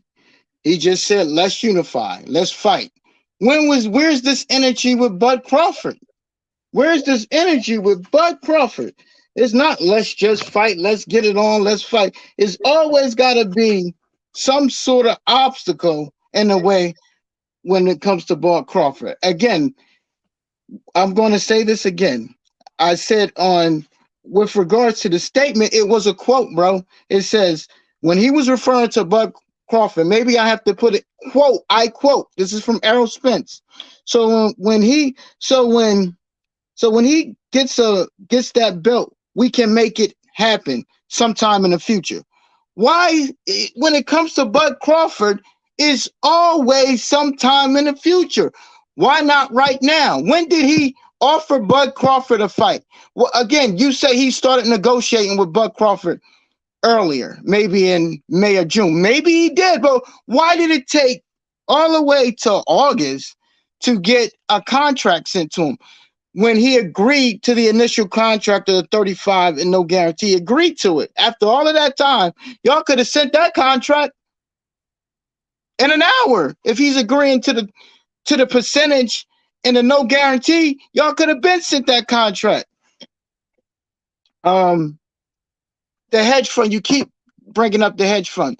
Again, maybe the parties in the hedge fund told Terence Crawford that you can't disclose it, that maybe these guys have to sign a disclosure form before they revealed who they were. You ever thought about that? That's why I continually say that why didn't ERROL just call the hedge fund, say, okay, do you need me to sign anything? Because I want to know exactly what you guys are proposing. He didn't even call Terence Crawford back. How in the he either called Al, he never even said he called Al, but he either called Al and Al said no, or which he was telling us forever that he's his own boss. And so if he's his own boss and he can say, you know what, Al, I'm going to take this hedge fund money and fight Bud Crawford, then that's telling me that he's the duck. Again, he's a duck because why wouldn't you take the money? You're getting no guaranteed money. And this offer that the PBC's offering you, they're offering you 25 million plus pay-per-view split. Why not take the better offer? So that would still be a duck on the Errol Spence part. The rest of the stuff that BF was saying is just, to me, it's just wholly irrelevant to Errol Spence not ducking. The bottom line is that these sides of the streets didn't start into that epic video. Before that, he was calling out Jeff Horn. I played you the tape. He was calling him out. I told you about the Twitter. He said he wanted the winner between Pacquiao and Jeff Horn. It didn't matter back then. He wasn't talking about no 60-40 splits, no nothing. He just wanted to fight. He wasn't negotiating in public. He wasn't doing any of that. And you know as well as I know that if he could have got his hands on Jeff Horn, he would have fought him. So that only means one thing, and it only can mean one thing, that when Bud Crawford became the champion, he started to duck Bud Crawford. The rules changed. He needed this. He needed 60-40. He needed everything in the world to be just perfect in order to fight Bud. And guess what? He still hasn't fought Bud. Why doesn't he right now go to the WBC or WBA, whatever one, and petition to fight Bud Crawford right now? Y'all complaining about him, that Bud's about to fight Rocha. Well, complain about your man's. Why don't your man's go and petition to fight Crawford? I'm sure at that point, Rocha would be on the side and Keith Thurman would be on the side. I haven't seen him do that yet. He said that he would never fight Keith Thurman, yet it appears to be that he's going to fight him. So, again, everything points to this man being a duck. He never, when Bud calls him out, says, I'm in the ocean looking for you, punk, he doesn't respond. Why? Because when any time Bud Crawford can fight and he's ready to fight, he doesn't have a fight. Time. That man's I'm done. Time, brother. Okay. Yeah, it's time. It's time right there. All right, BF, you got 5 minutes. Okay, Time so as you start talking. Wait, who do you want to fight? What do you want to do? Like I said, I'm the top dog in the division. I am the king of the welterweight division. And like I said, a lot of them guys wish that I wasn't back so fast, but I am back. And I want to fight the top names in the division. Whether it's Manny Pacquiao, whether it's Terence Crawford. Well, we can stop right there. Because you're saying you keep bringing up Jeff Horn, bro. He would have fought. Yes, he would have fought him. Well, yeah, he would have fought him. He wouldn't have ducked Jeff Horn. What are you trying to say? He would have ducked Jeff Horn? Yeah, he would have fought him. If the fight was presented to him, he would have fought him. It wasn't presented. Just like Terence Crawford wasn't presented. Or did you forget when there was that interview that you guys keep bringing up about, you guys keep this interview right here, keep bringing up about where they met each other. Did you forget where they asked Bob Arum 9 times, when can they get in the ring? 9 times. Did you forget this? Let me just play 2 of them for you. If you drop it in my drop, what that mean? They all got drop. They don't know. They don't know. Nobody ever said you drop it in my drop, somebody. Nobody ever said you like that. Ask anybody. The man talk anybody. Excuse. You still ain't answer that question. You still ain't answer that question. When can they get in the ring? When can they get in the ring? This is the stuff that you guys leave out. That was number 4. There's 5 more times. He asked this man, Bob Errol, right to his face when Errol Spence and Terrence Crawford was right there. But you keep saying this type of shit about how, oh, Errol didn't want Errol. He asked the man 9 times, when can they get in the ring? And for 9 times, there was no answer.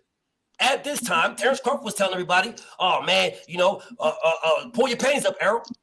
You're your own boss, Errol. You just don't fight nobody and until they give you the fight you want, Errol. And then he went on to fight Green Beans, Amir Khan, David, Jose Benavidez, etc., etc., etc. And not one of those fights did anybody ask for. So if this man is saying, let your nuts hang, Errol Spence, let your nuts hang, or you fight, you don't tell him, but you ain't fighting nobody, then why did he fight anybody? Why did he fight anybody? Why did he set the example? Why did he do this? Then you have the audacity to say that Errol Spence didn't call him back about the hedge fund. Well, who the fuck am I calling? There's a billion niggas in the world. Who the fuck am I calling? Yeah, I will be on your side, Errol. I was saying Errol didn't pick up the phone and call a hedge fund. Now tell me who the fuck was he supposed to call? Because there's a lot of niggas numbers in the phone book. They ain't got yellow pages no more, but I remember how big them books was. Motherfucking 3,000 pages with 5 million numbers in it.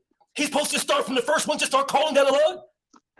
He's supposed to just filter out hedge funds and start calling hedge funds and saying, are you a Terrence Crawford? Are you a Terrence Crawford? Are you a Terrence Crawford? I'm trying to figure out who the fuck was he supposed to call, nigga? But he could have just called him back. Nigga, call who? Who am I calling? Do you know, nigga? How about you tell Errol Spence? How about you tweet to Errol Spence, hey, here's the hedge funds, call them and set the fight up. How about that? I don't see you niggas doing that. Matter of fact, I don't see none of you niggas doing that. All y'all do is cry about Errol Spence, the hedge fund offer. From who? It'll be very easy to how you niggas talk about what you telling me, oh, I need to see proof. I need to see receipts. I need to see receipts. How fucking crazy is y'all niggas don't ask for no receipts from Budrick at all, ever. And it'd be very simple. Who are the hedge funds? Is this guy and this guy? Bet. Let's call them. What are they worth?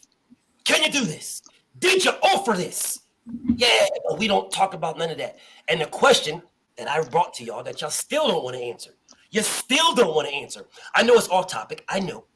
But I need to address this. If the hedge funds were there, then why didn't he offer that to Manny Pacquiao? Off subject, but I know you can't answer that. I know you can't. The bottom line is Errol Spence has been consistent with what he said. Did he say, "Oh, of course"? He didn't say, "Let's stop everything I'm doing right now and unify." No, he said, "Yeah, let's unify." You don't know what time frame that is, but I just played to you him calling for Terrence Crawford when you said he didn't. Yeah, I just played that to you. Maybe you forgot what Terrence Crawford said. Don't fight me, I won't get credit. Maybe you forgot what Terrence Crawford said about Sean Porter. I don't want to fight Sean Porter. Me and him are cool. We're friends. I just want to fight Spence, supposedly. And then after saying you want to fight Spence, don't fight me next. Yeah, after saying that, you go to Danny Garcia fight and do nothing. You talk about him, Errol Spence leaving. It's time. Y'all give me some hand clap emojis in the chat for a great debate. Let me put the poll up here. And let me go to my judges. We'll go to Upper first this time. And real quick, y'all stay tuned. After I get everybody's last words, I got something in store special just for the Devin Haney fans. I think I might have missed a super chat. Upper, go ahead and make your vote. Let me try to see if I missed a real quick. First, Terrence, I'm gonna tell you like this, bro. If Terrence Crawford had your enthusiasm and your belief, we would have got that fight. I'm saying this to say, but I mean, bro, you was windmilling, bro. And then I'm gonna tell you one thing else that you don't realize. You kept using that 35-65%. Steven Espinosa came out there and debunked that. He said it was closer to 50-50%. That's for one. And for two, you kept saying ERROL wasn't training and nothing like that, but that's why they have training camps. When Terrence Crawford signs the dotted line, then he would have went and started training. That's why they give you a certain amount of time to train. But I mean, you put forth a great effort. I mean, you know, we all got to learn and everything. But BFTV gloved this dog, bro. It was a skunk. It was a skunk, but it was a good try though, bro. But it's a skunk. All right, I found that super chat real quick. Shout out Caesar with the $2 in the super chat. He say, Agent Murder and Mulder and Scully wanted transparency too. With their $2 in the super chat. Shout out to Jafari Caesar. Shout out to Todd French 600 back in that super chat. Been showing big love all night. I appreciate you, Todd French. He say with the $5 in super chat, TB is a masterclass in debate using the 3 artistic proofs: ethos, pathos, and logos. BFTB with the degree in culinary arts. Cook 'em. Hashtag outstanding. All right, let me go to Kwame. Kwame. Oh no, come back, Upper. I need you to come back. You still listening? I'm gonna call you. I guess you ain't get my text. Kwame, go ahead and give your vote, man. Let us know who you got winning that round. Yeah, man. I got Terrence. I give you an A for effort, brother, but this was a one-sided affair. I don't want to go too much into detail. You heard it, we heard it, everyone heard it. But this one goes to BFTB, 3-zip. But great effort, a lot of passion, and you know, you just had the card stacked against you. It seems like with this one. Appreciate it, brother. Salute to the chat. And I see Kick David. Yeah, go ahead. Yeah, go ahead. Let me just get mine, then I'm gonna get your last words. But Upper, yeah, come back and then Ben Israel, bro. Go ahead and grab that link too, Ben Israel. Go ahead and grab that link right quick, Ben Israel. You still in the building? I'll drop it again for y'all. But let me get go ahead. My vote. I agree with these brothers, man. 3-0 for BF. A lot of the points that they said I agree with. So let's end it on there. But before we do, let me get Kwame. Let me get your last words, bro. And everybody stay tuned because I got something for y'all real quick. But go ahead and get your last words and let everybody know what you got going on, man. I'm just chilling, man. You know, I'm looking to redeem myself from my last debate. So I'm calling King David out. You've been on my show before. You make some pretty good points when it comes to this same topic here. But you know what I'm saying? I'll cook you. So don't be calling nobody else out in the chat. I put the super chat up. I called you out numerous times. You know what I'm saying? Get in contact with Knockout so we can make this happen. Damn. All right, Kwame, I'm gonna holler at you, bro. Appreciate you coming up and giving us your time, man. Appreciate it. All right, Terrence, man. 2 debates in a row, bro. You know what I'm saying? You came through. We appreciate you, man. Give your last words. And if there's any other topic you got other than Bud and Spence that you want to call somebody out on, you can do that too, man. But give your last words, man. Thank you again for coming up to the platform and gracing it with your presence. And give your last words, bro. All right. Thanks for having me, Knockout. Good job, BF. Hey, man, like I said, like the man said, I'm stacked against me on this site, but that's all right. I'm always ready to fight and come back for another debate. If anybody wants to smoke with Shakur and Devin, we can get it because I'm taking Shakur all day. And any topic with I got a lot of people that take Devin. With Devin ducking. So let's get it if anybody want that debate. But other than that, man, thanks again for having me. I appreciate it. Good job, BF. We can do that right now, homie. No, we can't. We can't. Terrence, we're going to holler at you, bro. I'm going to hit you up, man. I appreciate you, bro. All right, peace.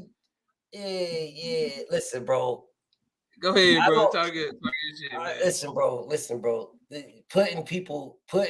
I'm gonna treat them exactly what they are to me, bro. There's no disrespect to nobody, bro, but I'm gonna treat them what they are. I'm not putting no kitty gloves on. There ain't no kitty end of the pool. There ain't no motherfucking 2 feet over here and then 20 feet over here. Nigga is 50 feet from the jump. In any part of the pool you get in, nigga, is 50 feet. There's sharks in this motherfucker, and there ain't motherfuckers that can really fuck with me like that. To be honest, I'm just keeping it a buck. You know what I'm saying? So if that's the case, it's just gonna be me and KO debating each other over and over and over again, because ain't nobody else fucking with me like that. I'm just letting you know this, bro, and I'm just keeping it a buck. But if anybody want it, you know what I'm saying? If you want to put it on, a motherfucking actual boxing, I'm gonna give you what you want to get. I'm gonna give you everything you're looking for, bro. And it ain't gonna be nice. And there ain't no fucking sitting here. Let me be cool and let me be nice. No, I ain't do none of that shit. I'm nice with my brother. I ain't nice with none of you niggas, bro. If y'all want the smoke, man, let me know and you will get it. Everything you're looking for. I'm telling y'all, not fucking with me. And most motherfuckers in the comments know that. Even I was in KO, I was looking in the comments. I saw the nigga Tootsie. I saw a nigga. I just looked at the comments a little bit ago. That nigga Gino, nigga Tootsie. Yeah. He's like, let me on. He said, let me on. I was like, bro, it's a one-on-one debate, but hit me up, nigga, you know. Yeah, that nigga Tootsie know what's up, dog.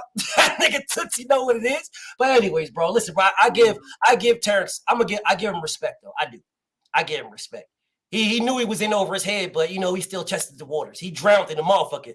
And I'm holding his feet. It's all leg. There's all cement on his feet. Ain't no, I respect him at the bottom of the lake.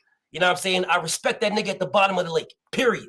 You know what I'm saying? But I still give him respect though. He drowned, but I still give him respect. I fuck with him. What I say about him, at least he's one of the few Terrence Crawford fans, and shout out to King David because he do this too. But he'll actually talk boxing, and he don't get personal and throw insults. He talk his shit and he believe. And I rock with him because he willing to get up here, bro. And you know I can't find no smoke. Niggas just ducking me left and right. So you already know. For getting up here, bro. You know but neither one of us can, dog. You already know what it is. You already know. Neither one of us can find no smoke. I done seen all the emails and receipts you got trying to get work lined up, and then niggas is ducking me left and right. I seen all that, bro. I see all that's that. Why. And on that point, before you go, and on that point, real quick, y'all please stop coming to my chat, bro. And I see y'all over there in BF stuff too. Please stop coming to my chat telling me this person would be a good debate. That person would be a good debate. Because y'all are going to make me start showing y'all that all these people that y'all keep naming to me, I have already reached out to them, bro, to try to debate me, try to get them to debate Keon, to try to get them to debate BFTB. They always say no. So all these names that y'all think of when you come over here, bro, all the names that you think of, they always tell me no. And then if you want to go look on my video, just go look and see. I went to someone's channel and I showed you why they always say no to me, because it's different over here. These lights is kind of bright, bro. So just know that they've been reached out to, bro. Like, cause I see that shit a lot, bro. Oh, this will be a good matchup. I already emailed him, bro. Told me you don't debate. I'm like, damn, bro. You had a whole different energy on your platform, but shit different now. Like, I don't. I wish you nothing but the best, good brother. Oh, damn, you nice to the motherfucker in real life. Okay. I didn't know you was nice like this. You're a good guy. Shit, you nice to the motherfucker right now. You do not sound like that on your platform, bro. I just want to let you know that, but shout out to you, brother. But just know they've been reached out to, bro. Quit asking me about that shit. Everybody that got to listen, they got their Instagram, they got their Twitter, they got their email in their description. They have all been, like, all of them, bro. Think of them in your head, name them in your head, type them out loud, do whatever you want to do. I done reached out to all of them, bro. All of them. And so if they ain't on here, it's because they said no. Now you can say, hey, they just too big. They don't want to come over here. I say they ducking smoke because we might got like 6,000 rappers, but we lit over here. And it be a lot of people watching. So, you know, it is what it is. But go ahead, BF, man. Go ahead. For sure, man. Hey, listen, bro. Always love, you know what I'm saying? Always respect. You know, I fuck with the channel heavy. You know you my brother. You know what I'm saying? It's like some real life mad love for my dude. You know what I'm saying? So whenever you need the guy, bro, just you know how to get a hold of me, man. Hit me up. BF will pull up. I ain't pulling up to the rest of these whole ass niggas channels because they don't want to debate. You know what I'm saying? I've already been down the road that you're on now. I've already been down that road. I already know what it is. I did it years ago. You know what I'm saying? So I already know. So at this point, it's like either you come into the yard or you gonna come to KO page. Other than that, so you just watching me bump my head. You just watching me bump my head and learn the hard way and shit. Yes. Because if I don't do that, then you're gonna be like, nah, I'm gonna go ahead and try this shit. I'm gonna go try it. If I don't do it, bro, all the receipts you got, bro, I'm telling you, bro, I could go through my emails, a litany of these dudes telling me the same thing. Telling me the same thing, bro. Same thing. Some of them not even responding. Like, man, I cook knockout, man. I do BFTB dirty. And I'm just looking at my email like, but you told me no.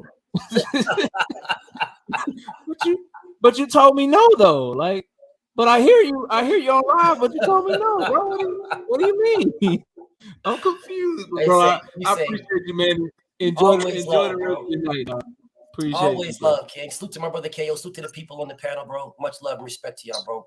All right, bro. Peace out, man.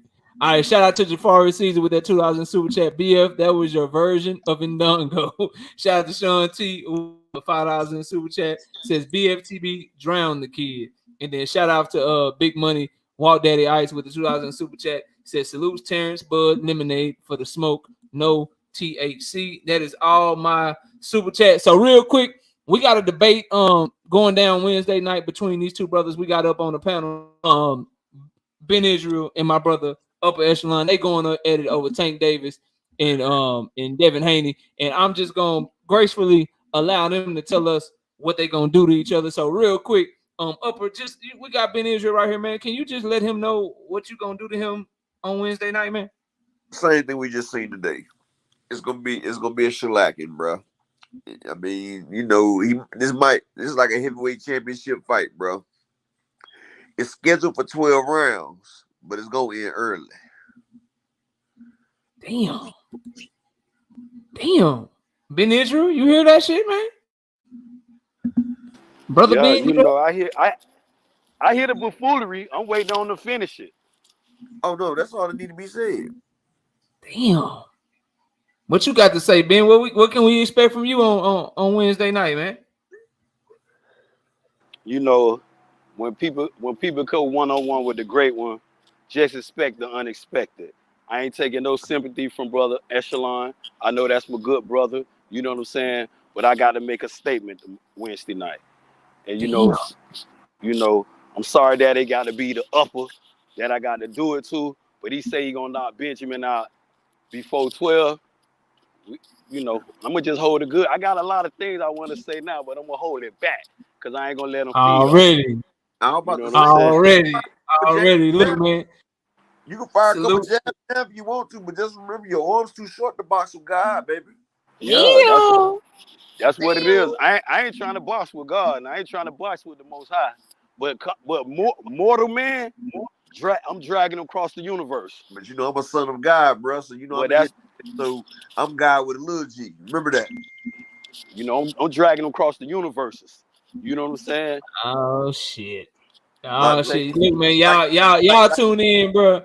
Y'all like be tuning in, man, and go sub to these brothers, man. Look, I appreciate y'all, bro. Upper Echelon and Ben Israel, they got their questions. They both confirmed. Show starts Wednesday at 7:30 Central Time, and they will be debating shortly after debate will start around 8:30 Central Time. So y'all be sure to tune in Wednesday night, man. I hope to see y'all all in the building. Like button on your way out. Ben Israel, my brother Upper Echelon, I will holler at both of y'all, man. Y'all boys be easy, and I see y'all Wednesday night, man. All right, peace. All right, peace out, bro. All right, man. Look, man. Thanks to everybody that came through. Shout out to Miss Knockout Boxing 86 TV. My brother, Brian B. King Falcone, BFTB Boxing. That came through, man. I appreciate each and every one of y'all. Mark West, Johnny Allison, Cash Crypto, Ronnie Bravo, Educated Jab, A1 Hoop Zone, Todd French, everybody that donated in the super chat, not me, Dub Rightside, our channel members, everybody, man. I appreciate y'all. Y'all enjoy the rest of y'all night. I will catch y'all Wednesday. Be sure to check the daily content that we drop into the channel. Versus Tank says True Speaks. Okay. Just email me, bro. You got my email and shit. We can set it up, bro. We can set it up. We booked this week heavy, but we can set something up for sometime next week. True Speaks. Just hit me up, bro. I'm down for the cause. Appreciate y'all watching. Enjoy the rest of y'all night. And with that, we out of here. Peace out, y'all.